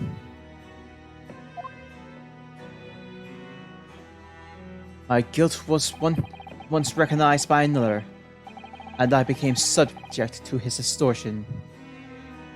He held over me the threat of exposing my wicked crime to my beloved wife and brother. Under that threat, I have done this man spitting for months now, killing those he deemed who demanded I kill.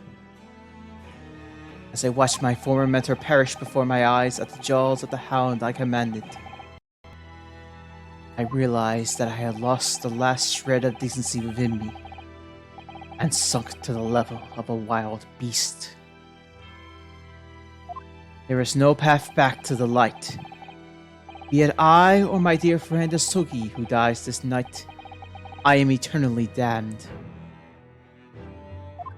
To my extortioner, Mael Strongheart, may you feel the jaws of the beast at your throat every time you swallow.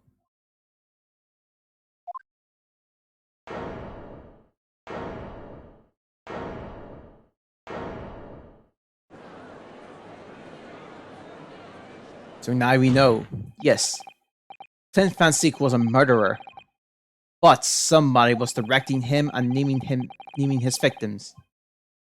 His extortioner, Lord Mael Strongheart, it was you! Lord Strongheart, a moment ago, you claimed that what the court has just heard could destroy justice in this country. But you weren't trying to protect justice at all. All you're trying to do was conceal the secret of your true nature and the countless lives you've sacrificed up to now.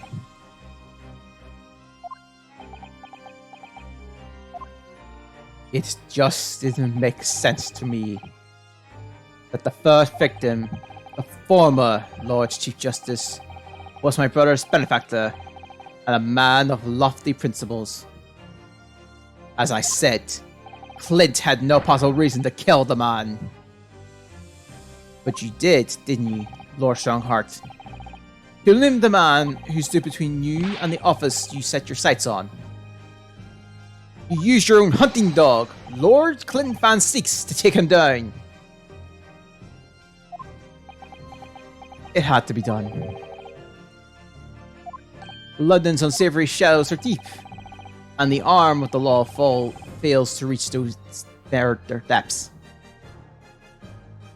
Crime must be cut off at the roots, but the Lord Chief Justice at the time couldn't see that. He was weak.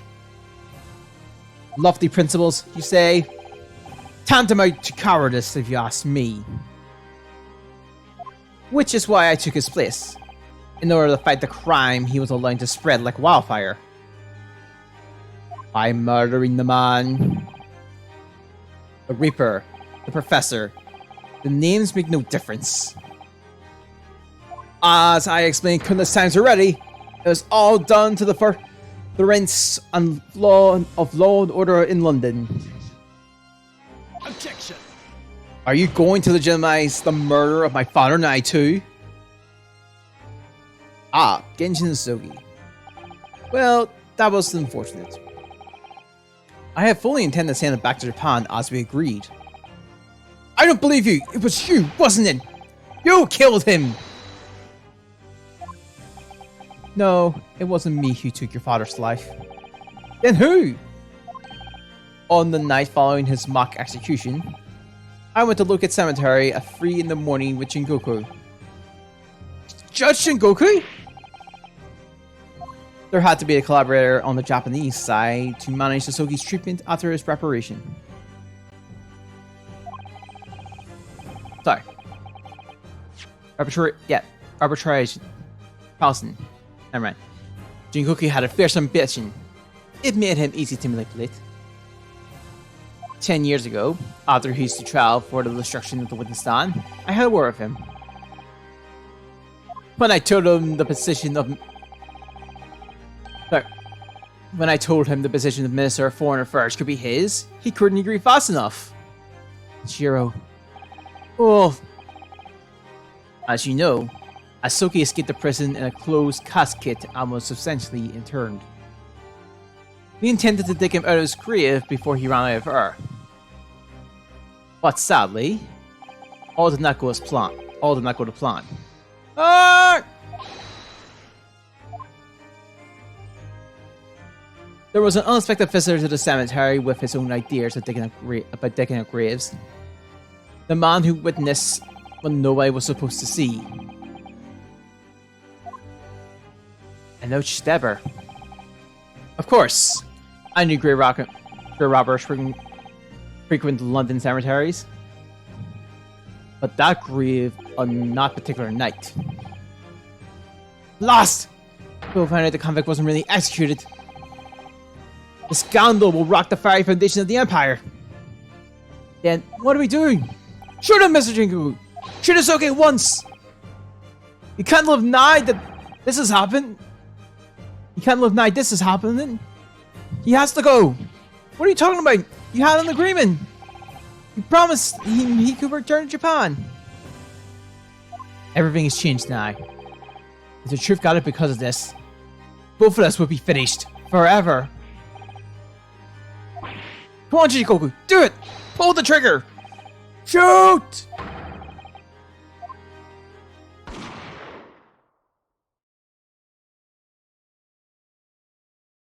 Jingoku shot Asogi from the shadows. The grave robber was so close. The blood sprayed over his coat. He fled as fast as his legs would carry him. Then Jingoku and I put Asogi's body back in the grave from which he just emerged. When I later learned of the Waxworth Mother's presence at the scene as well, I made her swear to two things. Never to remove the professor's mask, and never to speak of the events of that night. And with that, the secret was buried along with Asugi's corpse. So, now you know what really happened in Locate Cemetery that night.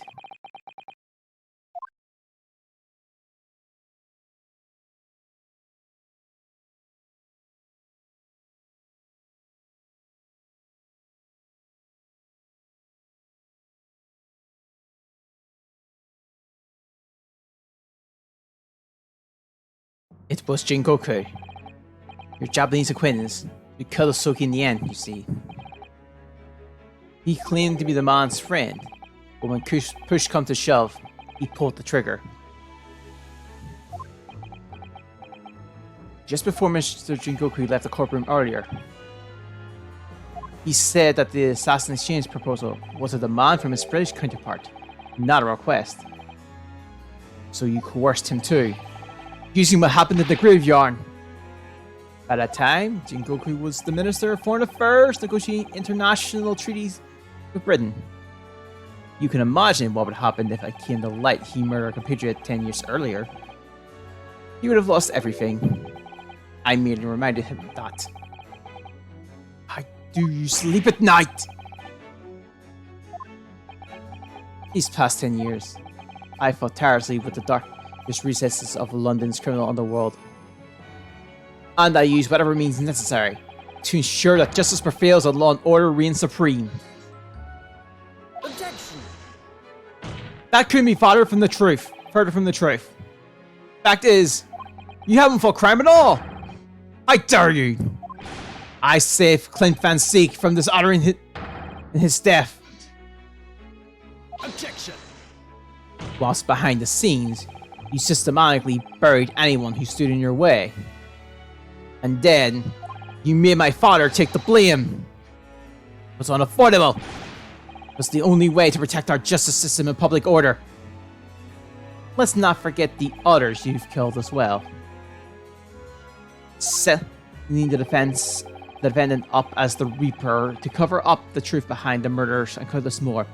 Also, I'm sure you're gathering. Let's not forget the others you had killed as well. That's enough! Do you have any idea of the confining that led to the acquittals of those wretched criminals? We have to fight fire with fire. Our courts can't function without a Reaper. Can't you see all I've done for this country? This has been my struggle. Objection! You've done nothing! It's Lord Van Six here who worked tirelessly and justly in court, while enduring the disgrace of the Reaper's name. And Inspector Grayson, for all with anguish to have sullied his hand through the desire to do the right thing. Not to mention Genshin Sugi, who risked his life going in pursuit of the truth you tried to hide. No, the darkest recesses of London's underworld were largely filled by you! Little, when will you get it through your fixed skulls? That it was all for Queen and country? I'm tired of that excuse. You're constantly twisting the truth for bargaining power to make others do your bidding. Nothing more.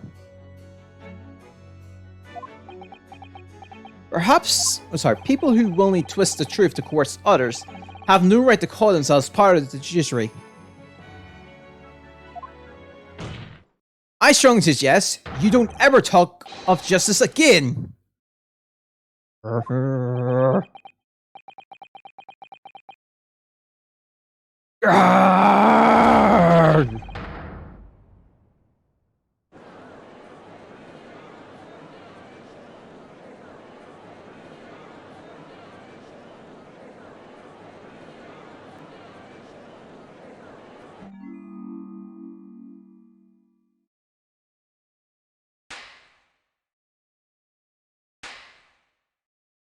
Well.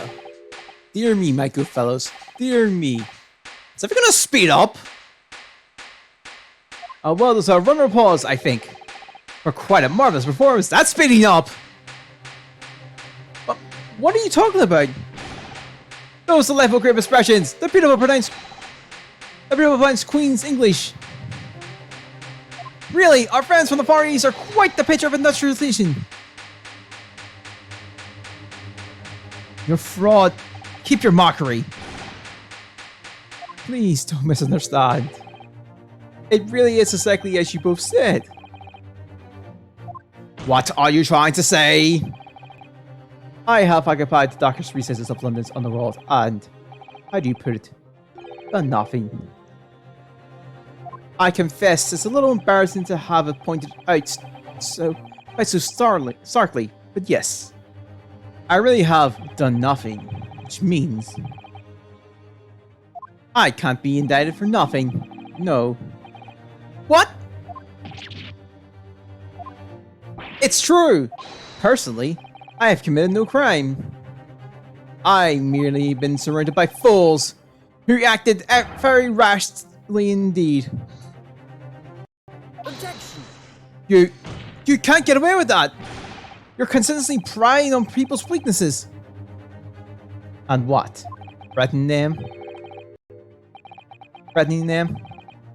And are you sure it wasn't just bargaining?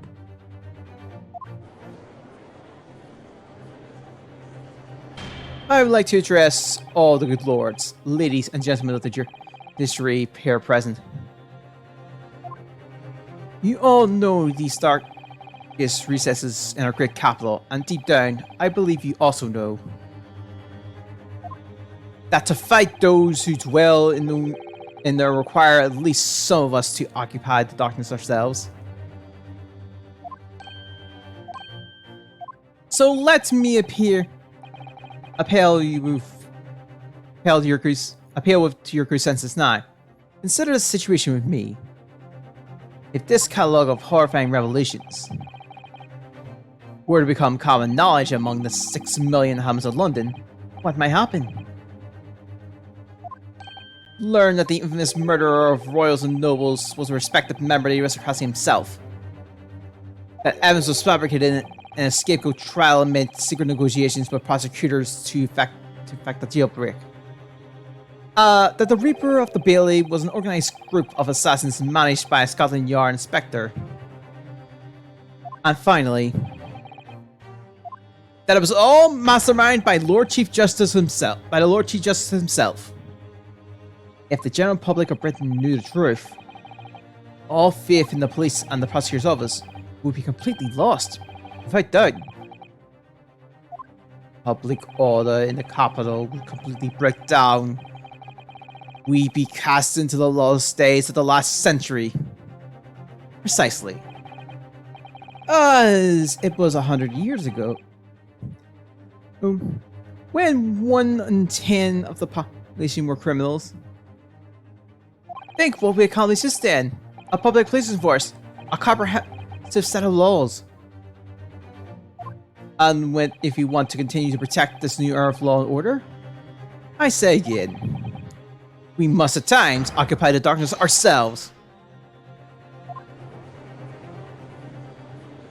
We have successfully identified and apprehended the man responsible for taking Inspector Grayson's life. That is all that was suspected of this trial. All these other matters have been discussed. Will be eliminated from the minutes of those proceedings in the interest of preserving law and order. And to protect Her Majesty the Queen, of course. Well, my lords, ladies and gentlemen, what say you?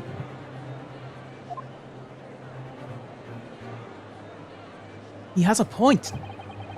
The things Lord Strongheart has done are quite unforgivable. But on the other hand, isn't it our duty to maintain law and order in the capital? You can't deny that the threat of the Reaper over the years has done wonders for the crime rate. Either fair means or foul. That's all thanks Lord Strongheart. Strongheart.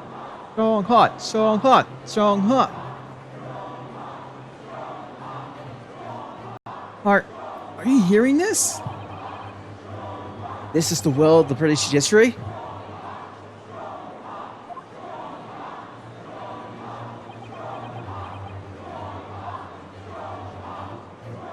For your rosy response, friends, I express my heartfelt gratitude. Therefore, in accordance with the overwhelming wishes of the court, The record shall be erased. You have to respect the man's ability to turn a situation to his favor. While Strongheart really is a master of manipulation. You've conclusively proven his guilt. He still manages to evade justice. I just don't know what we can do. Misaki, it looks like the trial really is going to come to an end now. I'm almost out of options. Think. There's really only one path left for me. I'm gonna save. I'm gonna use evidence here.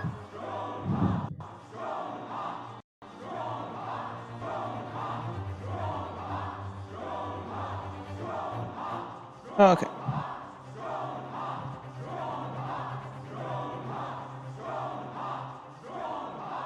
Okay.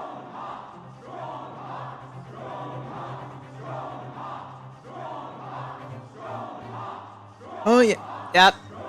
Okay, I was just thinking. Sorry, I was just checking something there.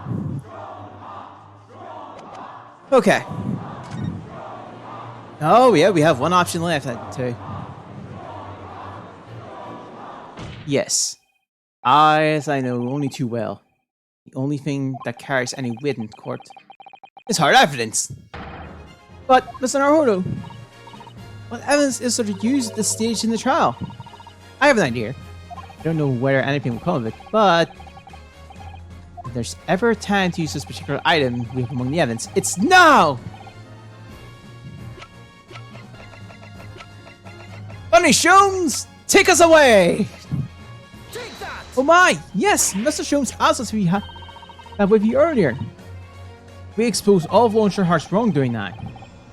I've no doubt that Mr. Shones has already deduced exactly how the truth would unfold. I think it must be time for the Great Detective to take center stage, don't you? Yes, absolutely. Let's take the hair by the ears then, and heave. Alright, here goes. Heave! Ow, ow, ow, ow, ow, ow, ow. My dear fellows, must I remind you every time? A jiggle tug would suffice. Mr. Shones! You're looking in quite the wrong direction, Mr. Naruto. Because I'm over here! Ah!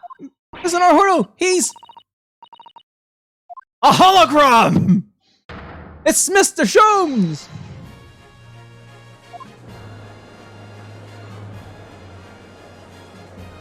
I wasn't expecting you back, Shones. Delighted to be here again, Lord Strongheart. What? What's the meaning of this? Banner, seize him! Put the man in irons. This is a close cut. You've been warned already, once already, man. Oh, what the? Wait! We can't get an hold of him, my lord. We just go right through him. Look at Shones. The swag in this man. Another Fedra episode wasted. You see, the Great Detective you see before you is composed entirely of lights and shadows. An image, if you will. Mr. Naruto, I must congratulate you on your fine deduction. Hello. Mr. Shones! What on earth? Are you familiar, I wonder, with the invention known as the telephone? Well, yes. I heard that some public telephones have been installed recently in Tokyo. The sound of the speaker's voice is converted to an electronic signal and transmits instantly to another place. What? Sounds are transmitting. So, could not images keep them company, I muse? Ours and I did some modest experimentation to develop such a device specifically for this very day. Modest experimentation, Mr. Shones? What a modest description. And somewhat incidentally, I thought we might just use as well transmit an entire scene. Somewhat incidentally, Mr. Shones? Now you're just being immodest. Do you mean to say you're not actually here, Sholmes? Ah, I knew my trusted partner would have no troubles grasping the concept. Except he's grasping the stand to steady himself after your shock arrival. Poor father. I would have hoped he might have been forewarned, being the great detective's great partner. Leave my courtroom at once! Get out! Or I swear to you. Dear me, you, on the other hand, Lord Strongheart, appear to have a poor grasp of the situation. Allow me to reiterate, I am not here, which would, I hope, lead naturally to one asking, where exactly are you? The fair question I was awaiting. I am at present enjoying the air of a rather splendid garden. Garden? Not just any garden, you understand? A garden at Buckingham Palace. What? You can't be Buckingham Palace? What's Buckingham Palace, Mrs. Sano? I've never heard of it. Do you ever read the news, Mr. Naruhodo? Mr. Sholmes? Is Iris with you there? Ah, well now, Iris is currently enjoying some tea. With Her Majesty. Her Majesty? Not just any Her Majesty, you understand. Her Majesty, the Queen of the British Empire. What? What on earth is all this about? Buckingham Palace is Her Majesty the Queen's residence in London, Mr. Naruhodo. Order in the court! I demand immediate silence! Her Majesty the Queen? It can't be. I mean, no. This is some sort of unforgivable, distasteful trickery by a firm great detective, that's all. Unforgivable, distasteful trickery? What an apt description. A close court session attended by elite members of the judiciary is a rare event. I presume that Her Majesty would be more than a little curious about the proceedings. So, I decided to show her. Everything. From start to finish. Huh? You showed her? Indeed. By dint of Sherlock Holmes Jones's remote cinematograph. You meddling.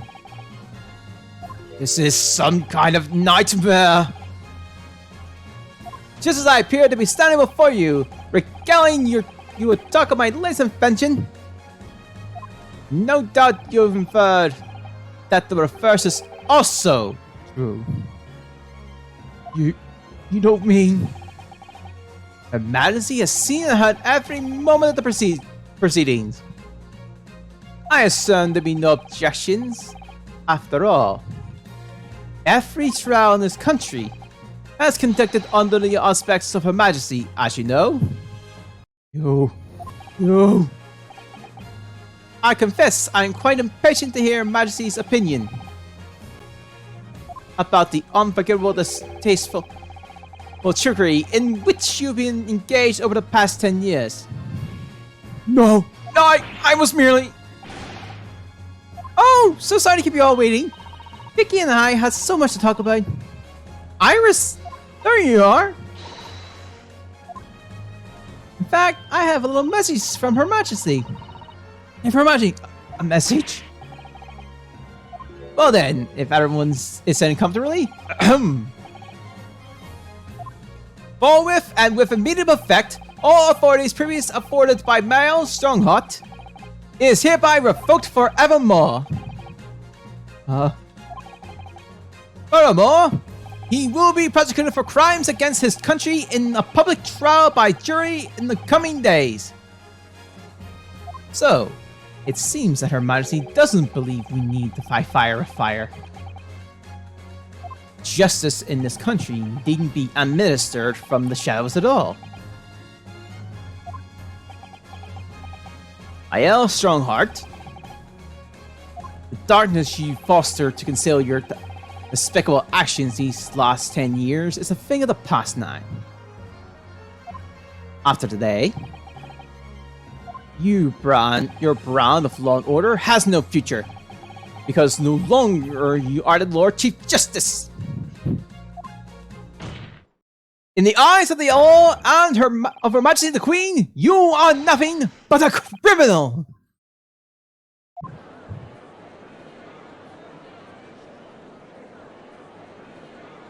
Adjourn! Adjourn! Adjourn! Adjourn! Adjourn! Court is adjourned!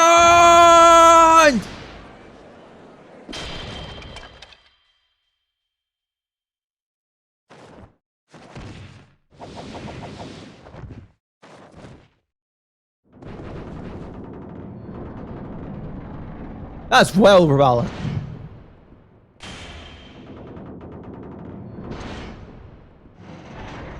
I didn't know the skills could go that far. Oh, never mind.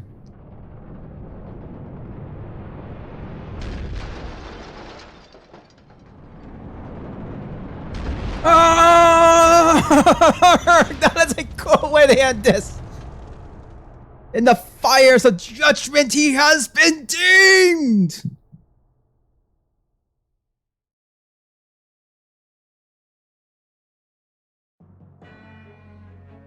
Oh, he's burned. I bet. Lord Clint Van Seeks left a will in which he confessed to everything.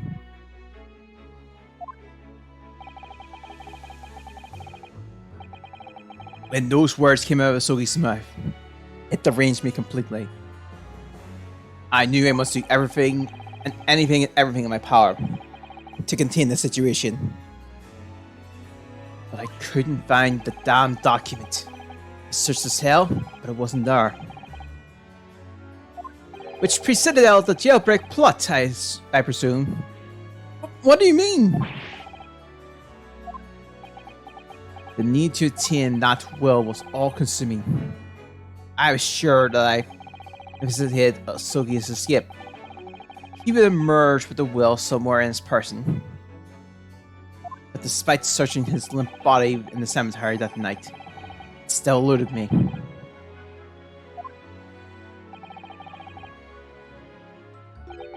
It never even crossed my mind that it was concealed in the sword's hilt.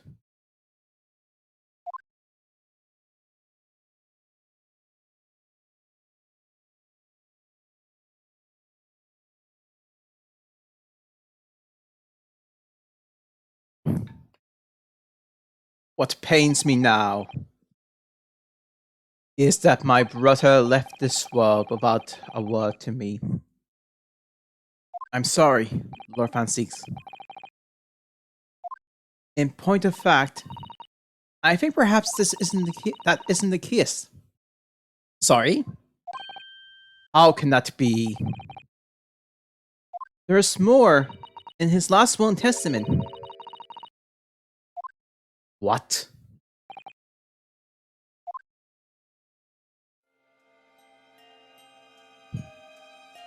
As I confront the prospect of my demise, I feel bitter regret for my younger brother.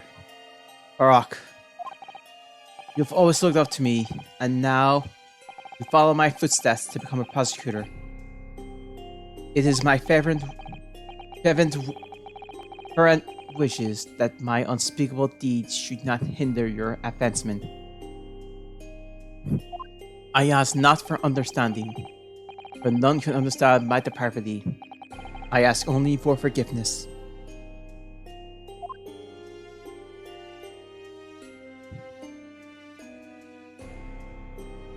Asogi is a fine detective, and a hunter worthy of respect.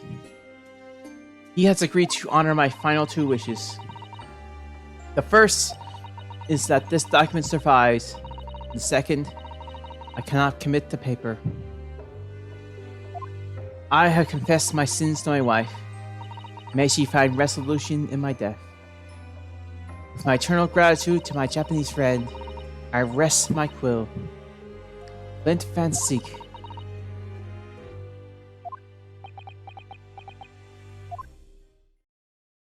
Lint.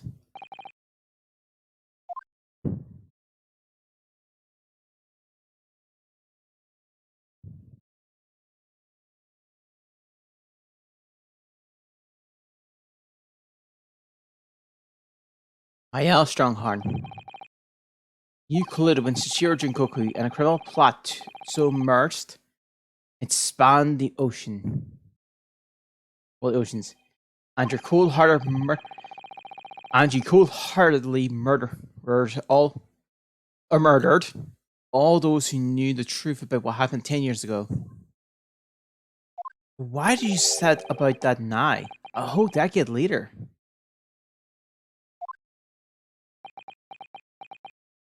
You send the fairy these last 10 years made me realize being the Lord Chief Justice wasn't enough. Short of becoming Her Majesty's Attorney General, I could have no real power to effect the changes needed in this country. And for that promotion, I need to ensure no remnants of the past remained. Sorry. How could you? I like everything to run smoothly, in the exact manner that I prescribed, like a well-oiled machine. And I was just a step away. And for your ambitions to succeed. Did you even bother to count the number of brilliant people you had killed?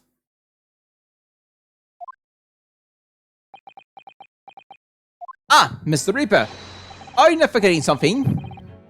Such as... You very much adopted your usual prosecutor-like demeanor in the proceedings now. But the reality of the situation is that you are the defendant in this trial. Ah! However, the presiding judge would appear to have fallen from the bench, as it were. May I suggest, therefore, that we entrust the final jurisdiction to an old friend? My lord! As a member of judiciary, I have been following the proceedings from the gallery. And I must say, I shan't ever forget the extraordinary battle between good and evil that I witnessed here today. Yay! The darkness that has blighted justice in our land these past 10 years have at last been dispelled. Thanks, in no small part, to the efforts of a bright young star from the Far East. Defendant Counsel Naruhodo? Yes, my lord. On behalf of everyone here present in the Old Bailey, I give you my heartfelt thanks. You're too kind, my lord. The first time I faced you in court, just under a year ago now, I had the faintest of intimidations that if British justice was so warped and twisted over its long history, was finally to no change. This might be the man to do it. What? But at that time, I wouldn't allow myself to acknowledge the possibility. I couldn't overcome my hatred over the Japanese after the circumstances of my brother's death. Mr. Naruhodo, allow me to apologize for countless discourtesies on my part. You are a lawyer of boundless talent. Oh, Lord Van Seeks. When I first arrived in Great Britain, I was literally nobody, certainly not a lawyer. The truth is, my fortunes have entirely been made by the miraculous people I've met. My best friend, Kazuma Asogi, who led me here to Britain in the first place. My loyal and ever-patient judicial assistant, Miss Susano, who helped me to study to become a lawyer. The brilliant Lord Van Seeks, who never failed to challenge his Nipponese rival. And not to mention, the exceptional master of logic and reasoning who showed me the true art of deduction, Mr. Sholmes. Saving the best for last, Mr. Naruhodo! What a relief!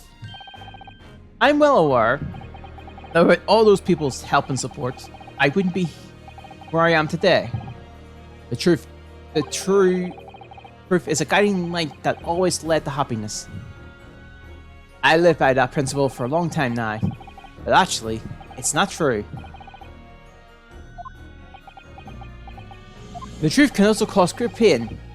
Sometimes even leave people on the brink of despair. And for that reason, there are those who feel the need to hide the truth, who do it instinctively even. But as soon as we allow our eyes to settle on something other than the truth, the darkness takes hold. For on from where glow grows until eventually it makes us bind to the guiding light of the truth altogether. So that's why it's my belief, and we must all resolve never to avert our eyes from what is just untrue.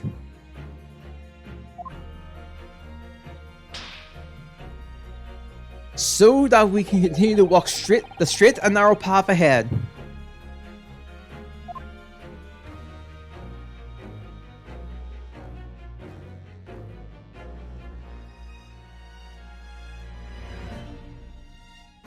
Well, I must excuse myself now.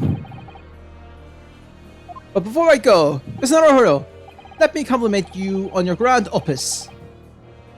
What? Without your beautiful composed case against Lord Strongheart, her majesty would have been unable to act. Thanks to you and your fellows, the haunting undertone corrupting Britain's justice system has been silenced. Thank you so much.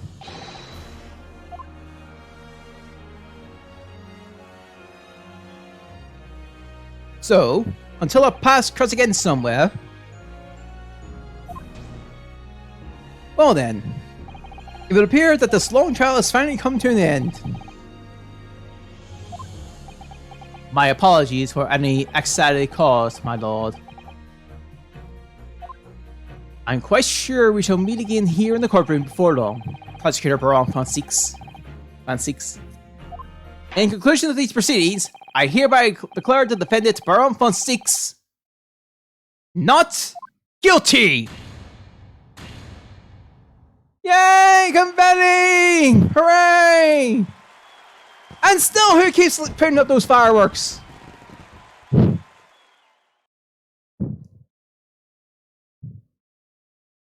That is all.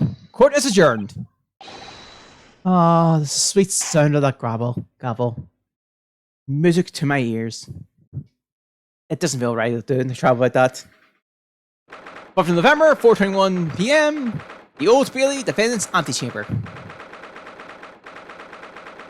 It really is all over. But did I sacrifice too much? Mr. Naruhodo! I really must congratulate you. It was truly splendid performance. It was a truly splendid performance. Honestly, I couldn't be happier for you. Oh, thank you so much. But I really couldn't have done it without you at my side. Let me try again. I really couldn't have done it without you at my side at all, Mr. Sano. Oh? Your kind words mean so much to me. It really was a splendid show, that Naruhodo. I have thought you'd be smiling from ear to ear, but you look rather glum. Well, of course I'm dead about the verdict. But in exposing the truth, I'm afraid I caused my client a great deal of pain. I'm really not sure that that's what a lawyer ought to be doing. Oh well, in that case, I'm quite sure that when you see Lord Van Six's smiling face, everything will seem much better. I'm smiling face. Mr. Sano?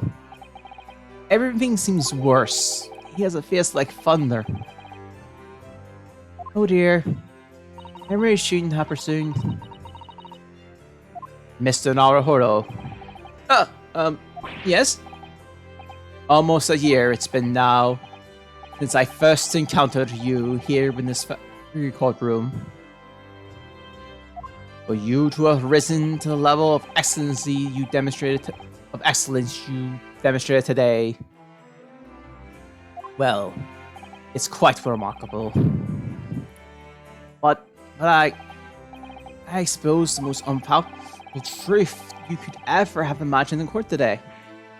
I feel as though I robbed you of something you held so dear. What was it he said?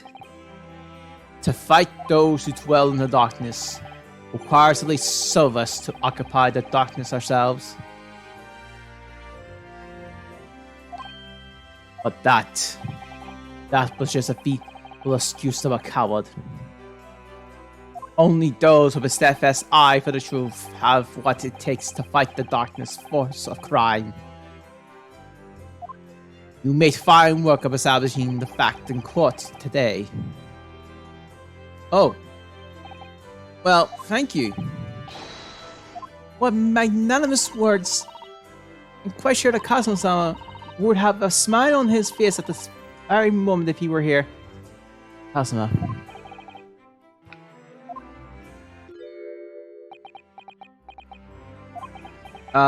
Miss Susano? Dude, there's another face like thunder here. Oh my! I really was here! Lord Van Steeks. Allow me to congratulate you on your acquittal. Congratulate me? Or curse me? You failed to bring down the Reaper. I owe you an apology. No. It is I who shall apologize. Your father, Genshin. I have been stronger, and perhaps I made an unforgivable error of judgment. I can offer no excuse. And I can offer no forgiveness. That said, I suppose you fought for justice and the truth. With that, at least, I can't withhold respect. Your words mean more to me than you could ever know.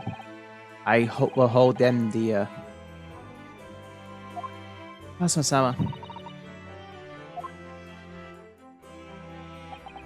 I must say, there's one thing that still bothers me.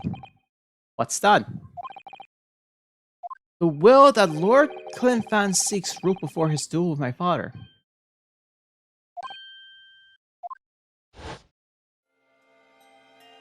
Asogi is a fine detective, a hunter worthy of respect. He has agreed to honor my final two wishes.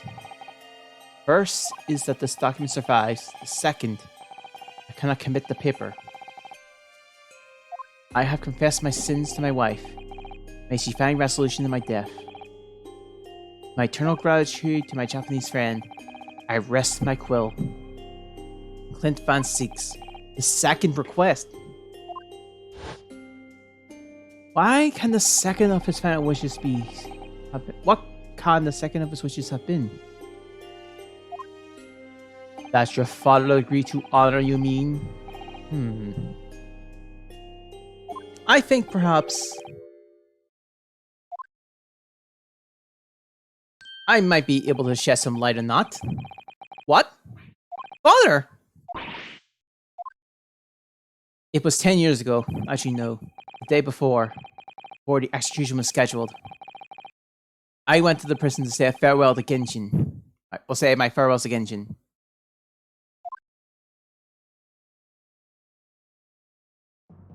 Why aren't you putting up more of a fight, Genshin? If you only agreed to it, Shinshiro and I would gladly petition the government. We've been through this already. Don't need to worry about me. Anyway, Yujin, I have a favor to ask of you. Something of great importance.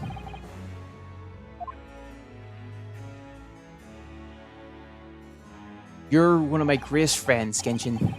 Whatever it is, consider it done. I'm going to tell you an address. I need you to go there once, in secret and telling no one. You should find a lady of a gentry in hiding there. A lady of the gentry? She's not in a good way. And she's with child. Birth is imminent. As a medical man, I'd like you to attend to her. Please, you're her only hope. By any chance, is the child's yours, Genshin? Don't be daft. It's a favor that was asked me by a man I know, as his dying wish. Goodness. I swore to the man that I would help. That I would do whatever I could for his wife and his unborn child. But if something should happen to me, I need to ask you the same favor. You're the only person I know I can truly rely on. What did you say? If something happens to you, tomorrow night, you're going to be... You never know though, do you? What life will bring? Alright then, tell me the address. I'll head there once, with Shinjiro and... No, not with him. Pardon? This is a favor I'm asking of you, and only you, Yujin. Right, I see. Very well then.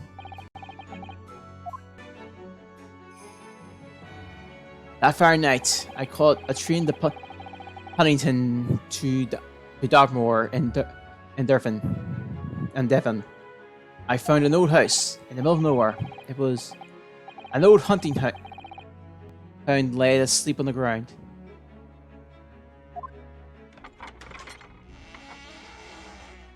The poor woman was on the floor back of the darkened room. She was in mortal danger. Broke her water and precipitated the labor before she weakened further. It was a torturous birth.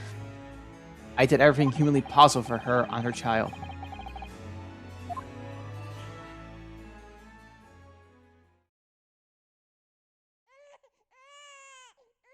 And in the end, I was lucky enough to welcome a new life into the world. But tragically,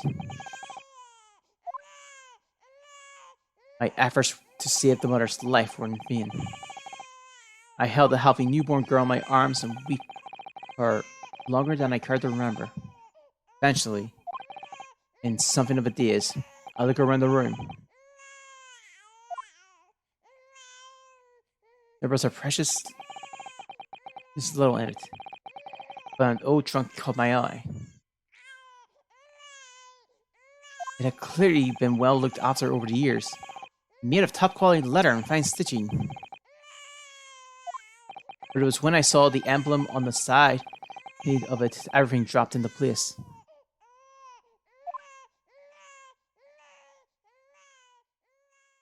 B for Baskerville. Baskerville? You mean the woman was the wife of Lord Clint Van Seeks? That's right. The newborn was his daughter. But that makes no sense. Why on earth wouldn't Clint have entrusted the child to my care in that case? I was completely unaware that he even had a daughter. I suppose he didn't really have any choice. What? Well, your brother said that he confessed everything to his wife. She must have been beside herself with worry for her child. If the truth any of the professor were ever to be made public, the girl would be forever branded as the daughter of an infamous mass murderer. So the only solution was to sustain the young girl from the Van Seeks family as much as possible. I don't believe it. I imagine that in his final hours, Lord Clint Van Seeks made the obvious choice. He would have thought to himself, this Japanese man here is someone I can trust.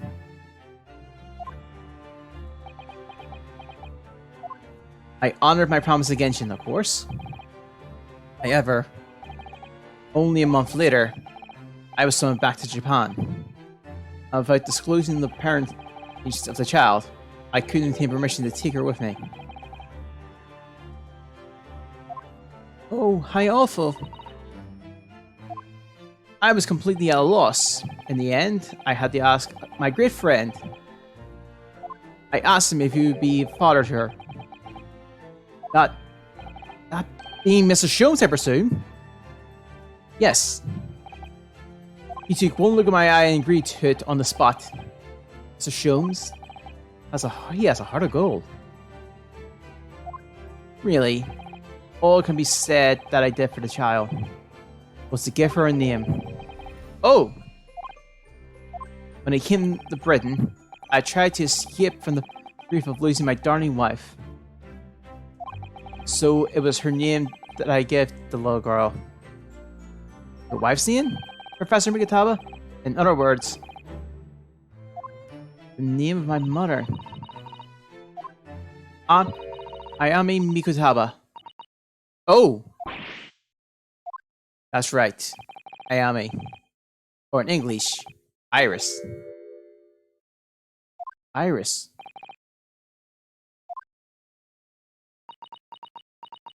I had no idea. Ouch! Mr. Naruto, what's wrong? This little thing just pinched me from behind. My treasure pocket. Hard. Ah, my dear fellows, can you hear me? Mr. Sholmes! Is that you? Ouch! Yes, we can hear you. You see what it says a tucking can do? Let that be a lesson to you. Mr. Sholmes, we weren't able to thank you properly before. You were simply marvelous. Your checkmate move was a stroke of genius. Indeed it was, wasn't it? I depressed myself, I feel. It's become apparent to me that to stop the Lord Chief injustice would require such measures. Bruno! Susie! Oh, Iris! Oh, I'm so pleased! What a wonderful outcome! Her Majesty Queen Vicky said she thought my special blend was delicious. Oh, I'm sure she did. After all, no one brews a more delicious tea than you do, Iris. Let's have a party to celebrate! And Mr. Reaper, you simply must come too! What? I'm afraid I couldn't. The Reaper of the Bailey, lustered by a 10-year-old girl. Again. No, really! Oh, pooh. But I give you my word that I shall present myself at your residence in the near future to express my gratitude. Oh, hi, lovely. You promised, Nye. I won't let you forget. Bye for now, then. Alright, Iris. Thank you for all your help earlier. Oh, that was nothing. Just come back home soon.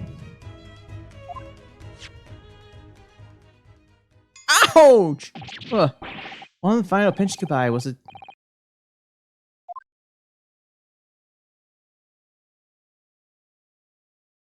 Well, I think I'll be leaving. Lord Fan 6, would you care to accompany me? Certainly.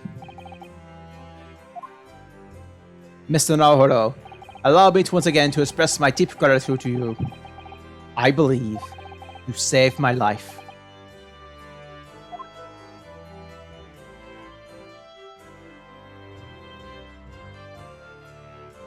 Wait! Lord Fan 6! Yes. What do you intend to do now? Well, clearly, I shall have to resign from the prosecutor's office. Oh no! I intend to publicize the full truth about the professor's case. Once that's done, the Fansik's family will be ostracized completely from London society. Surely not. So as soon as I am free from my employment, I shall leave the capital. Oh, I see.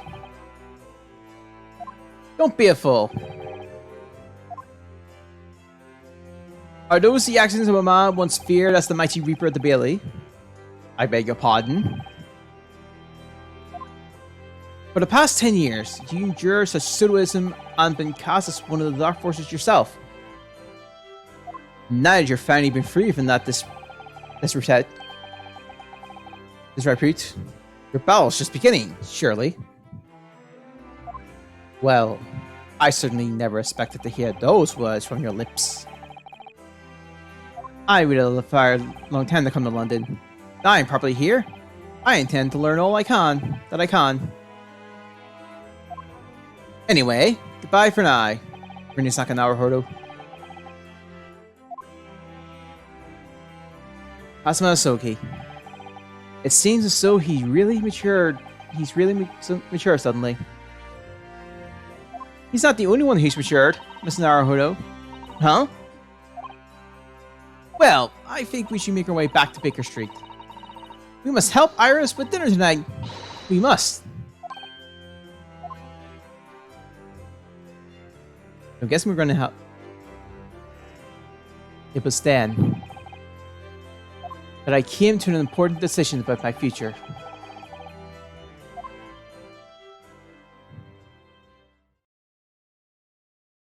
Fourth of November, 6:25 p.m. Jones's suite. I'm home! Ah, the gun! About time I got here. We've been waiting ages, Odo. Oh, what are you doing with that colorful piece of history? It's a party, ain't it? It's gotta go off with a bang! I mean, fireworks, ideally. But when you ain't got fire, smoke's the next best thing, ain't it? There's a girl in Frenzo Street who could help you with that, I think. Right! I'll remember that. You don't have to reload that thing every time I speak. You must really hear this. It's quite the most extraordinary thing. I assure you, it will defy your expectations.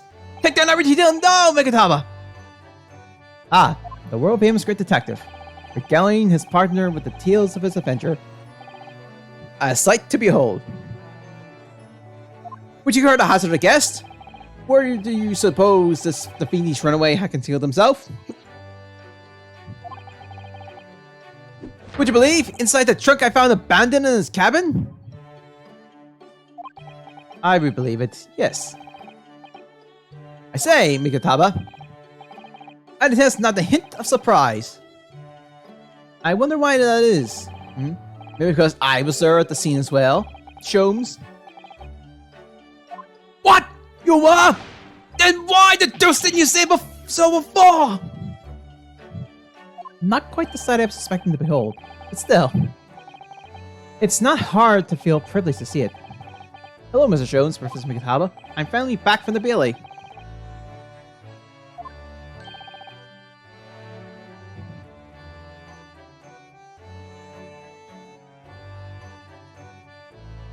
I'm just...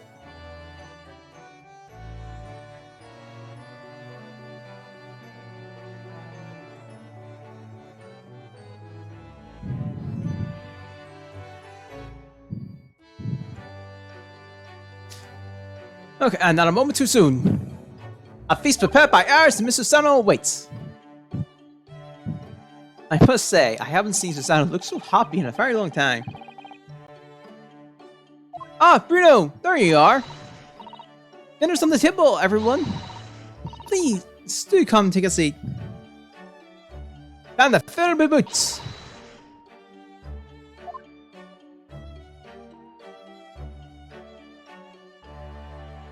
Goodness, is that really true, Gina? Yep.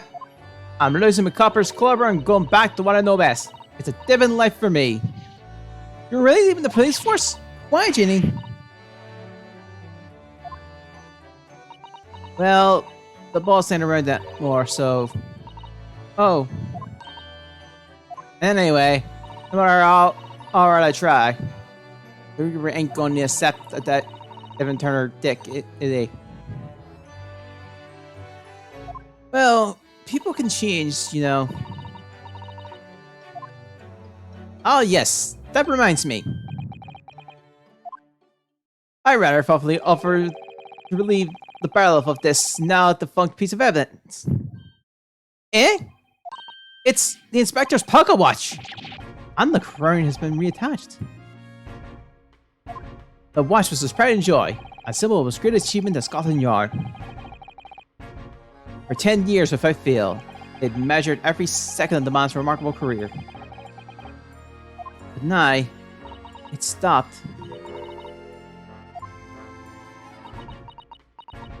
Someone needs to keep the memories of Inspector Raisin's career alive by taking the grip responsibility of winding that watch every single day. Again. Yes! Someone with equally fierce detective spirit.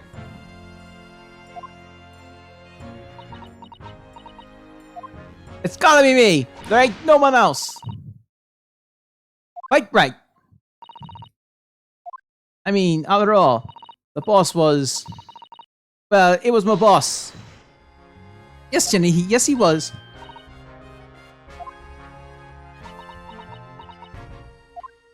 Oh yeah, and I made you a promise and all, didn't I, Iris? That I become a proper detective one day and track down your old man. Oh. Alright then, it's decided. I'll do it. And I swear, I'll find your dad and bring him in kicking and screaming. I'm not entirely sure that would be appropriate. Yes, I think, Gina, it might be best to, well, I think I'd like you to forget that promise, Jeannie. Eh? Iris? Well, obviously I've always wondered who my real daddy is. Of course I have. I want to know where I come from. I thought it might tell me something about myself. But I've caused such a lot of trouble trying to find out for so many people. Huey, Bruno, Professor Mickey. Oh no, not at all, my dear. Really, you owe no apology to anyone. Well, anyway, I decided to give up on it because I finally realized my daddy is the greatest in the world. I don't think it matters what his name is or wherever he's from. Don't you agree? Huey?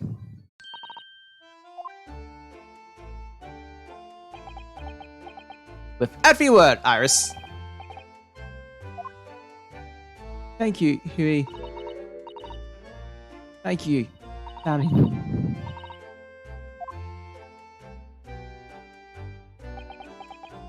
I think, Mikataba. Yes, Sholmes? I think that I'll express my gratitude to you. Oh? For 6 years, you and I solved many mysteries together. And during that time, I remember countless expressions of gratitude for our good service. But a moment ago, I hear the most pleasing expression of gratitude of them all. And I should never have experienced it if it were not for you. You softly, Sholmes. But I must confess, it's a weight off my mind to hear you say it. Well then, I think this calls for a lengthy family recital, wouldn't you say? Oh, well, the food will go cold. That's the only problem. Maybe next week, Huey. Are you sure we can long enough, Iris?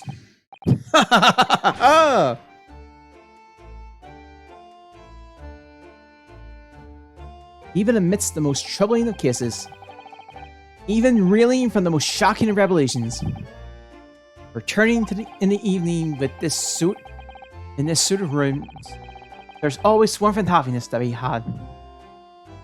The home of the world's greatest detective, and my home too, with my greatest family.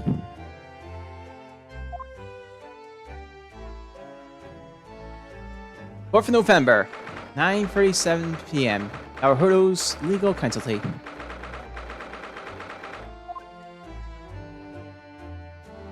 This attic room has been my home and office for almost a year now. I've certainly had some unforgivable experiences whilst I lived here. But I think now, the time has come. Time to bid this place farewell. Naruhodo. Oh, Oh, Professor! Are you alone? I didn't hear any sounds from Susano's room. Yes, Susano-san went out after dinner.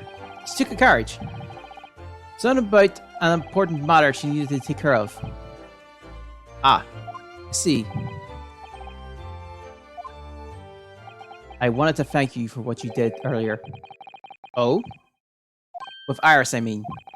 When the subject of her father came up. Lord Clint Van Seeks. I made up my mind many years ago to never tell her who her real father was. It's what was agreed with Genshin after all. Lord Clint Van Seeks' final wishes before he died, you mean? Yes. I've had to take some rather drastic steps at times to protect that secret, you know. Calling Susano back to Japan 6 months ago, for example. That's why. When I read Suzuki-san's report about his final days in London, my heart nearly stopped. You stumbled across the crux of that terrible case, the dog's collar. The description of the Baskerville insignia left me in no doubt. Baskerville. If you decided to investigate the insignia, sooner or later, you have made the connection to Lord Van Seeks. To make matters worse, Susano knew of the unpublished story as well. The story that Iris had written based on my notes from the time. Ah yes, the Hounds of the Baskervilles. Exactly. It was a work of fiction, but based on the grim reality of a huge beast of a dog being used as a murder weapon. A dog with the Baskerville family emblem around its neck. Armed with those two clues, I fear you Susano might arrive at the truth. So I invented that story about having collapsed to justify her leaving London to return to Japan at once. All in aid of halting any investigation that you and she might have contemplating. See, we'll go another 20 minutes. Something I never understand is why Susan came across that manuscript in Japan, though. You know, Iris is the Hound of the Baskerville story, I mean. Shom sent it to me. That was before Susano left Japan. He was very troubled about what should be done with it, you see. I read it and carelessly left it on my desk, which is where Susano came across it, of course. Ah. It was the only case Jones and I ever pursued that I didn't record in meticulous detail. I was stunned when I discovered that young Iris had pieced together so much of it from my predatory notes. Jones and I discussed the matter and decided that we couldn't allow the story publicated. At that point, I returned the manuscript by post to Jones for safekeeping. So you didn't all the stuff Iris found out the truth about her father. That's right, because Jones had told me how astute to become. However, having witnessed events in courts today, I must say my opinion is somewhat shifted. Oh? I think that at some point in the future, the time will come for Iris to know the truth. When it does, well, I believe it will be for the best. I think so too. Actually, Professor, I wanted to talk to you about something too. Judging from that expression, I said you come to the decision, have you? Yes, I have.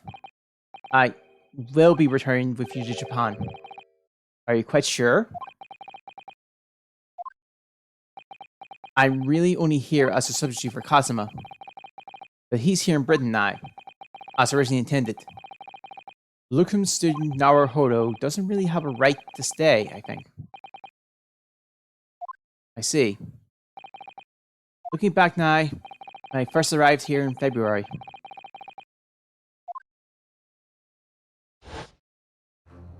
We're in this in February. The whole thing technically starts in February. It took us a... My becoming a lawyer just seemed to be the way things turned out.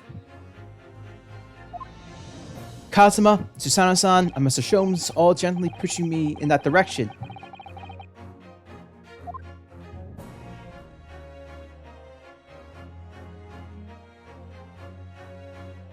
I spent the best part of a year immersed in those world, with always aware of the seed of doubt inside me. Until today.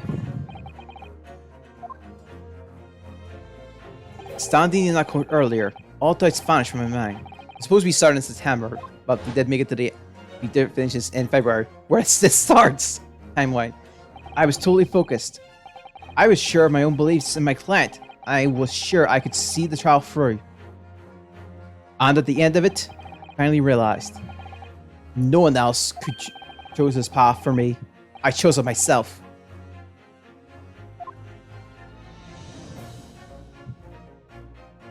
The path of the defense lawyer, eh? Yes, that's what I am now. That's what I'll be going back to the future Japan as.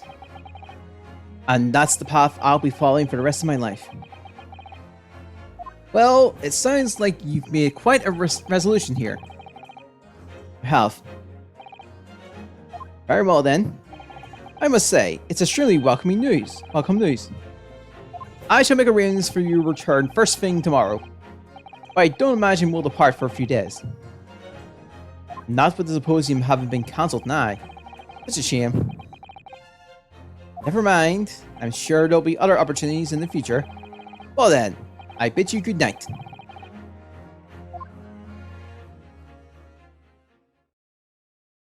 Oh snap. Susanoo-san! I just wanted to let you know I'm back.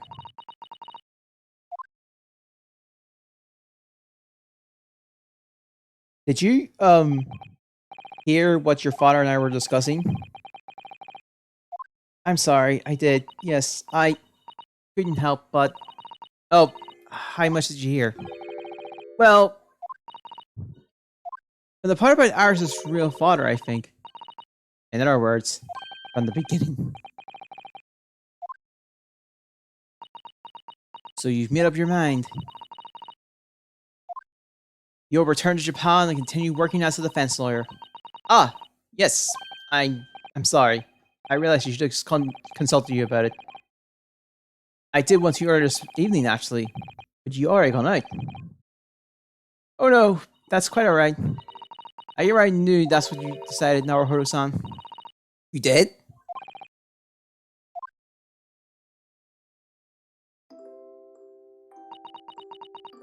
Oh, this is nice music.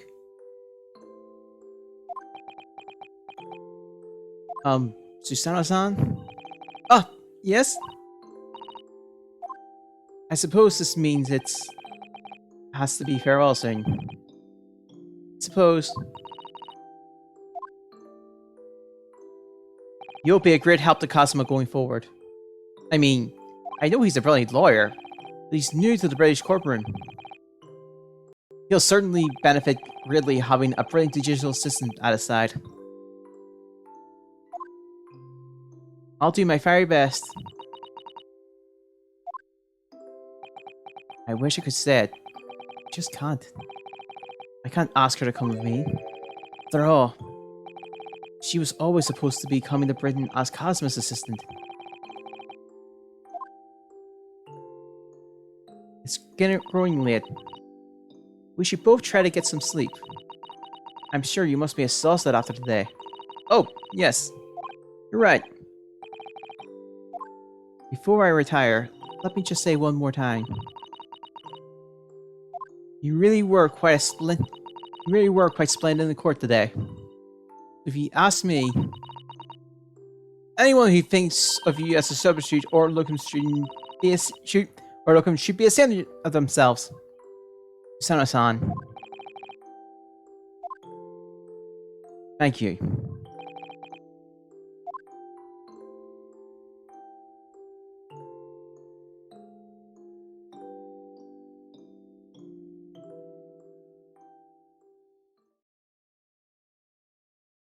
7th of November, 5:42 a.m.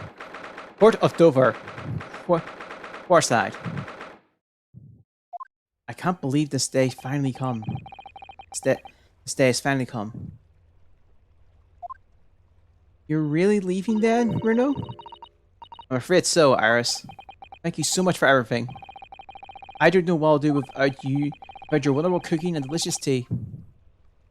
Oh, I wish you weren't going. But you'll come back. You have to come back to visit. Say you will. Of course. I promise.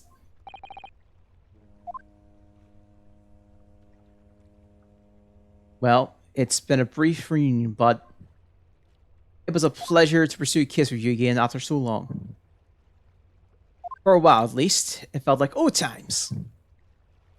Yes, I suppose, on reflection, there is something to be said for it. Having a little fun once in a while. I'll just go and say goodbye to the professor as well, I think. Alright, Iris. You do that.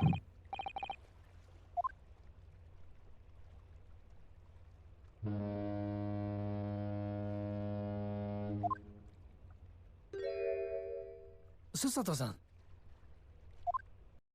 I've just checked, Naruhodo-san. Your luggage is already on board. Such a beautiful morning.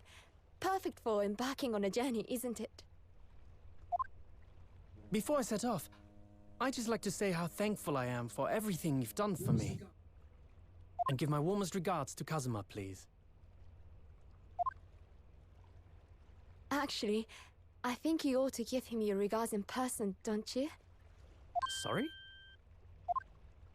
Ryunosuke, Kazuma! What are you doing here? do you really think I'd miss my best friend's departure? Thanks. To be honest, I'd been looking forward to our wild time tearing up the streets of Her Majesty's capital, but, Well, we'll have to save that for another time. Personally, I'm looking forward to facing you Whoa. in court again. Oh yeah. Me too. But, we're both defense lawyers, so, I'm going to become Oh. a prosecutor. I'll stay in Lord Van Zeek's tutelage for the time being, but before long, I intend to be just as formidable as the Reaper himself. Oh, I see. Actually, Ryunosuke, I have a favor to ask. Name it. I'd like you to take care of this for me for a while. Karuma? Why? Because I've seen it now. I've seen what's inside me, the demon that reared its ugly head that day.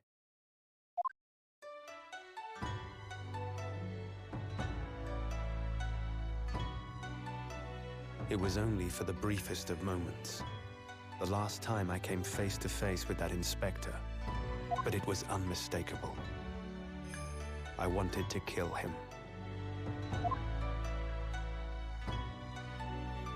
I've always known there are demons that live inside people. And now I know there is one in me. The fact that it very nearly consumed me is something I'll carry with me until the end of my days. While I devote my life to fighting those whose demons have got the better of them. As a prosecutor. So, that's what you've resolved to do, is it? Until I'm ready to face the demon within me. To slay it once and for all. I leave this in your care. If you'll take it. Of course I will. I'll keep it by my side. Always.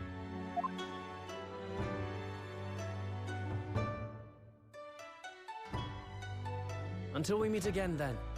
You have your path to follow, and I have mine. Naruhodo-san?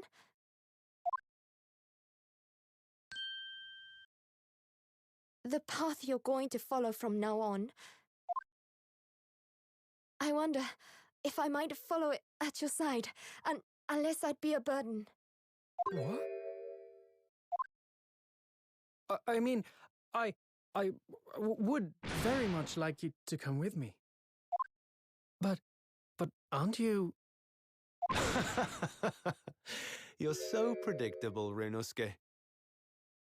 I am? Honestly, you never change at all. But that's what I like about you. You mean you knew about this? It was the evening after Lord Van Zeek's trial came to an end. She came to see me at the prosecutor's office. Really? Oh, when I had that conversation with Professor Mikotoba. So, you'd go with Ryunosuke back to Japan? Yes. I know it's unfair of me to follow my own interests like this. Coming here especially to tell me. You're a stickler for etiquette, aren't you? Well, what are his feelings? We've never discussed it, of course, and Naruhodo-san has made no such suggestion. I worry that perhaps I'd be a burden to him. He's just as much of a stickler for etiquette as you are. He'd never say anything before he was asked. But I'd feel happy knowing you were with him. Look out for him on my behalf, will you? Of course.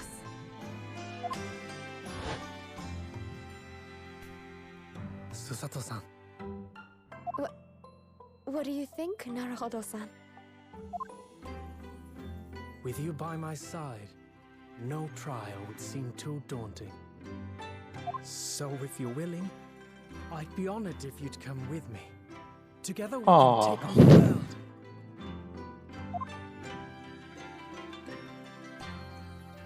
I'm terribly incompetent, but if you'll have me, I'd be delighted.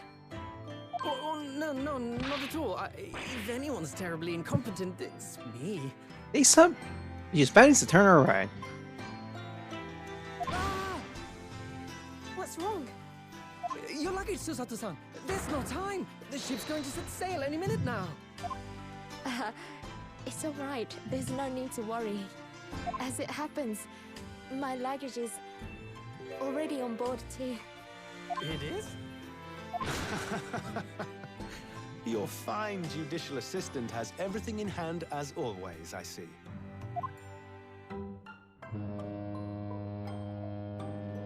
Bruno! Your ship's about to leave! Time to go then. Look after yourself, Ryunosuke. Kazuma, draw your sword.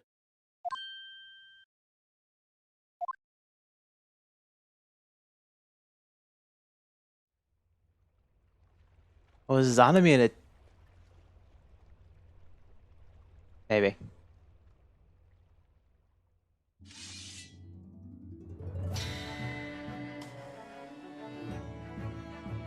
One day, when our paths cross, once more, we'll fight a duel of words across the courtroom.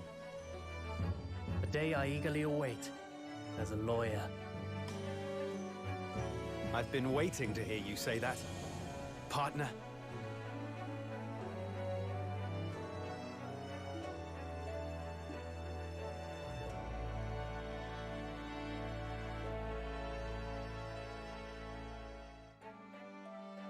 Don't forget me then, Kazuma. As if I could, Ryunosuke. And Mr. Sholmes, thank you so much. I'm very much indebted to you. Indeed, Mr. Naruhodo. I believe you are. I'll never forget all you've done for me during my time in London. Quite. I should like to think you will remember your debt of gratitude. Especially when I visit you in your country. What? The truth is, although many are ignorant of the fact, the world is far smaller than most folk realize. Well, I'd be delighted if you came to Japan one day. Oh yes, would welcome you with open arms, Mr. Sholmes. Oh, that sounds wonderful! I can't wait! In that case, let us conclude that this is to be merely a brief parting, my dear fellows.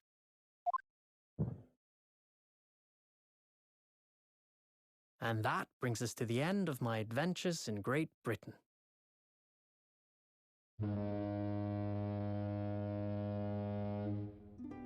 A peculiar twist of fate brought me halfway around the world those many months ago. But that was just the start of my journey. Who knows where fate will lead me next? Still, I'm confident this won't be my last meeting with the friends I've made in London. And when we're together again, no doubt the first words I'll hear will be, Come! That was I suspected. I thought it was going to be objection, but fair enough. I guess that works. The ship, with our friends from the east, sailed steadily towards the distant horizon. But Sholmes's face was alight with joy. The times may change, but a steadfast friendship will remain true, Wilson. We have but to gently close our eyes, and we are with our companions once more.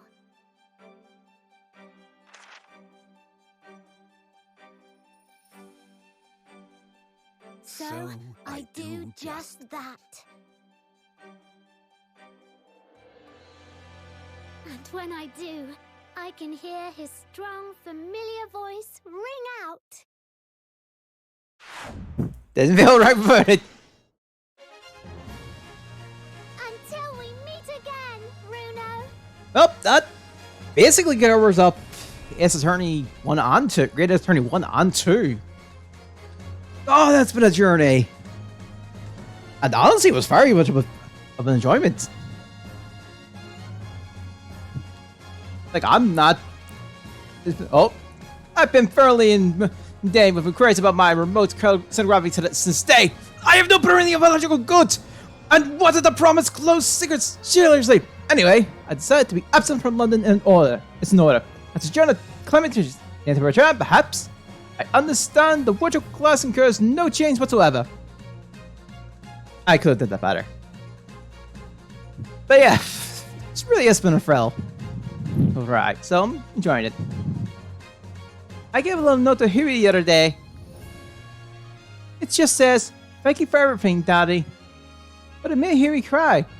I gave him some lotion I invented as well. The dye is read safely. But he said that might make him cry too, so you better not use it.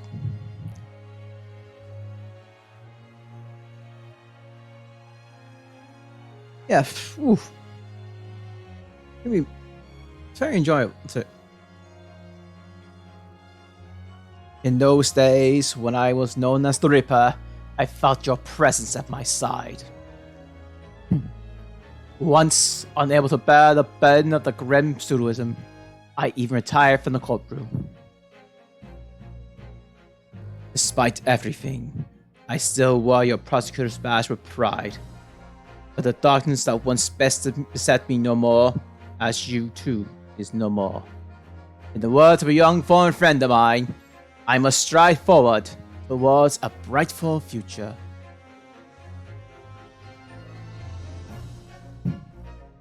Yeah, you... Charles were very good and stuff. The boss left a note for me, you know. And I can read every letter now. And see, the whole lot. It's clearly a load of stuff up. The boss is trying to protect me, you see? And that's exactly what me and Chief Inspector Toby here are going to do for Londoners. I only wish I could say how great I was, you know. I mean, that's it. Considering that most Phoenix Wright games are full on, like, multiple games at once, so it's up more here. Damn it. You know, the truth is, I'm not the stunning fella you think I am. You might be a devil of a heart, but it's a good heart. If it remind me, I need to be true to myself. I've got one more job to take care of before it's ta-ta to London bound for the foreseeable. And then I've got to complete your education in the art of deduction a la Grayson, as I say. Which is also part of one of the reasons why I wanted to do like both these games as opposed to just doing one, take a break, then the other. Because it makes more sense in the long run. Your Excellency, this man is accused of illegally entering into the office of the Minister of Foreign Affairs. Objection! Objection! Oblige overseas open road! There has been a detained written anyway. What is this college counsel of defense? And the women are forbidden from the courtroom. Oh, really? My preference to son is in the British courtroom and didn't roll a job. Perhaps I should have engaged the services of a regular legal team.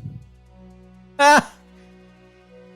That was hilarious. Okay, that's hilarious. Oh yeah. These are long journeys, but they're worth it in the end. Oh. Mama, is it true about Japanese people? Are they experts at filtering corpses? Yes, they are. Fish corpses, on the whole. I like to hone my own filming skills. If you don't mind, do you, Mama? Yes, I do. I'm not a corpse yet, am I? No. And I'm glad.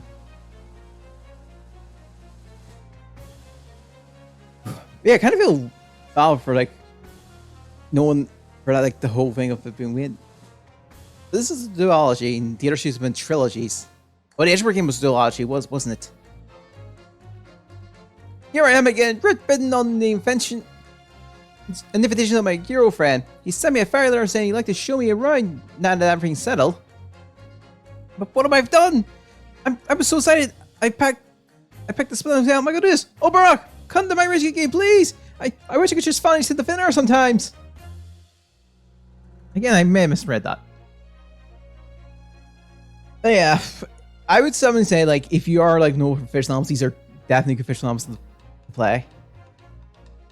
And like when I went to make the waxwork impression of the killer of the incendiary, I realized what had happened. And even in the witness stand at the highest court in the land, I could never speak of it. Lord Chief Justice and I has struck a bargain, you see. For a faithful reproduction of the visage, there is nothing we two spells would not do. There's still some stuff, and you know what? We've got time, so I'll just set them off to the side one. So we'll have like side episode. We'll make the cosplay part of a side episode this time.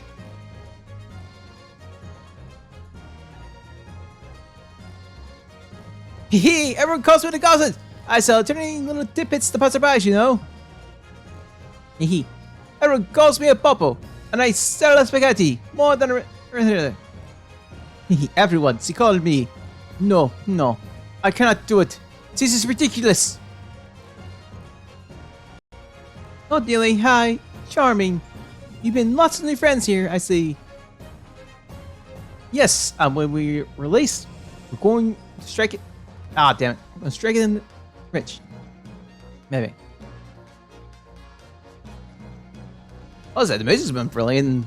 The cases have been insane. Oh, so I'm glad for kind of doing these. So I might just look at the side episodes and then we'll say. When I was accepted on the foreign literature, I knew exactly the path I had to take. And however it may have ended, I knew that I wanted you there to see it. If I ended up in the dock, there's no one I would have rather than defending. I'd rather have defending me. But now, thanks to you, there's a new path I want to take. I'm sure we'll meet again in the courtroom, my friend. Till then, I leave Kurama in your care.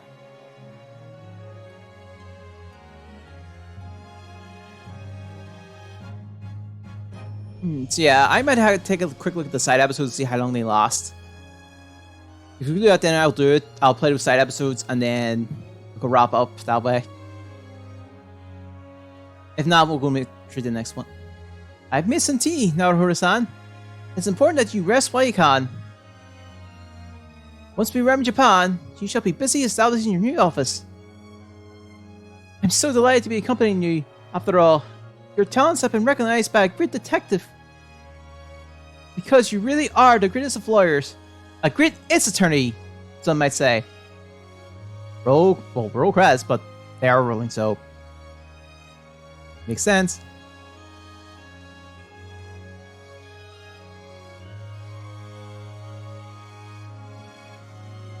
Hey, the Dormado has his eyes felt on the picture. Nice.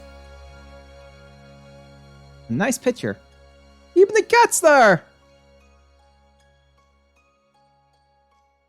Yeah, like I said, long story short, I enjoyed this. If you are in the Fidget novels, these could be a thing. I'm thinking you don't even have to play the past Phoenix Wright games to just enjoy these. These could be enjoyed on their own. Because they are because most Phoenix Wright games tend to be duologies or trilogies. And this is a duology as one game, so you're actually going to get a benefit of it. I know there's an offer, I think, on the things you can get the trilogy as well, the original trilogy, Phoenix Wright 1, 2, and 3. Or rather, only as Phoenix Wright, Ace Attorney, Justice for All, and Trials and Tribulations, respectively. But no, I'll put it this way. Now that I've played like all 10 cases, what was my favorite? What was my least favorite? My least favorite has to be the third case in the first game. There was just so much, but that had some problem. I just felt kind of how it was like. It was one of those weird cases, but I know what I was doing, so it was a brilliant that aspect. On the idea of having the literal scene of the crime being brought wheeled into the courtroom is an amazing bit of work. So, props is always there and then. Oh, my favorite case. What was my favorite cases in the two games? I honestly would just say like, this one would have been that favorite case. Oh, no, I'm wrong. Literally the second case in this game. Okay, so if I was going to list the cases of my least favorite, what was my least favorite case and most favorite case between the two games, and each games individually. For the first game, the third case is my least favorite, and the fifth. No, I actually would say the first case and second, and that one would be my favorite. Would? No, the fifth case. No, I think both fifth cases actually do amazingly work. For in this game, my least favorite is the Deborah one, which is the second case, and of course this case being my favorite. That's just my thoughts. I'm pretty sure. Which I'm starting to notice a pattern. Occasionally, I tend to hit the third case in almost every game for some reason. In most Phoenix Wright games, for weird reasons. Because I didn't like the third case in this first game was the rest of Phoenix Wright was alright. Wasn't doing much for me. Second game was Just for All was definitely the third case. I just really hated that case. Although I'm getting off into the series now. Third game, I think that was also the third case. That was the Fear of Tiger. That was alright. It wasn't my bet. I guess it was my favorite. Fourth game, Apollo Justice. Yeah, it does seem like I have like a distinct thing of the third case of almost these Phoenix Wright games. Holy crap! There's the dances. Although now I'm going off on a tangent. I should really focus by the games. So yeah, Mystic's amazing. Story is pretty well set up. You will obviously gotta think of it for those of you often, but damn, no, it was an experience to go through. Just twists and turns, even like the layer of like swapping things, turning things around. It's one of the reasons why I like these games occasionally. I like these games. The trials have such weirdness to them. But at the same time, once they all come together, it becomes an amazing piece of work. If you come in like every so often, you're wondering what the hell's happening. It creates more confusion. So yeah, I think what I'll do now is I'm going to take a brief bit of these extra episodes for a little bit, see how long they take. If they don't take a lot of time, I might do them. All 8 of them. If I remember, I think it's 8 or 10. I know there's quite a few. If not, if it's too long, then I might just go to the next casual playthrough.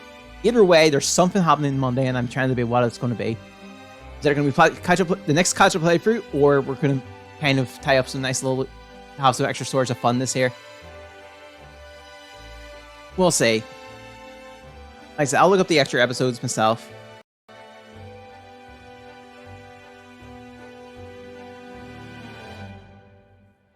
But with all that being done, yeah, it's been a very long journey, and I'm probably going to play a short game next time around. I've got things planned, so we'll just work from what we got.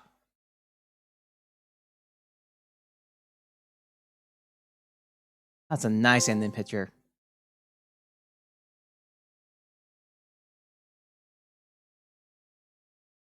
Ah.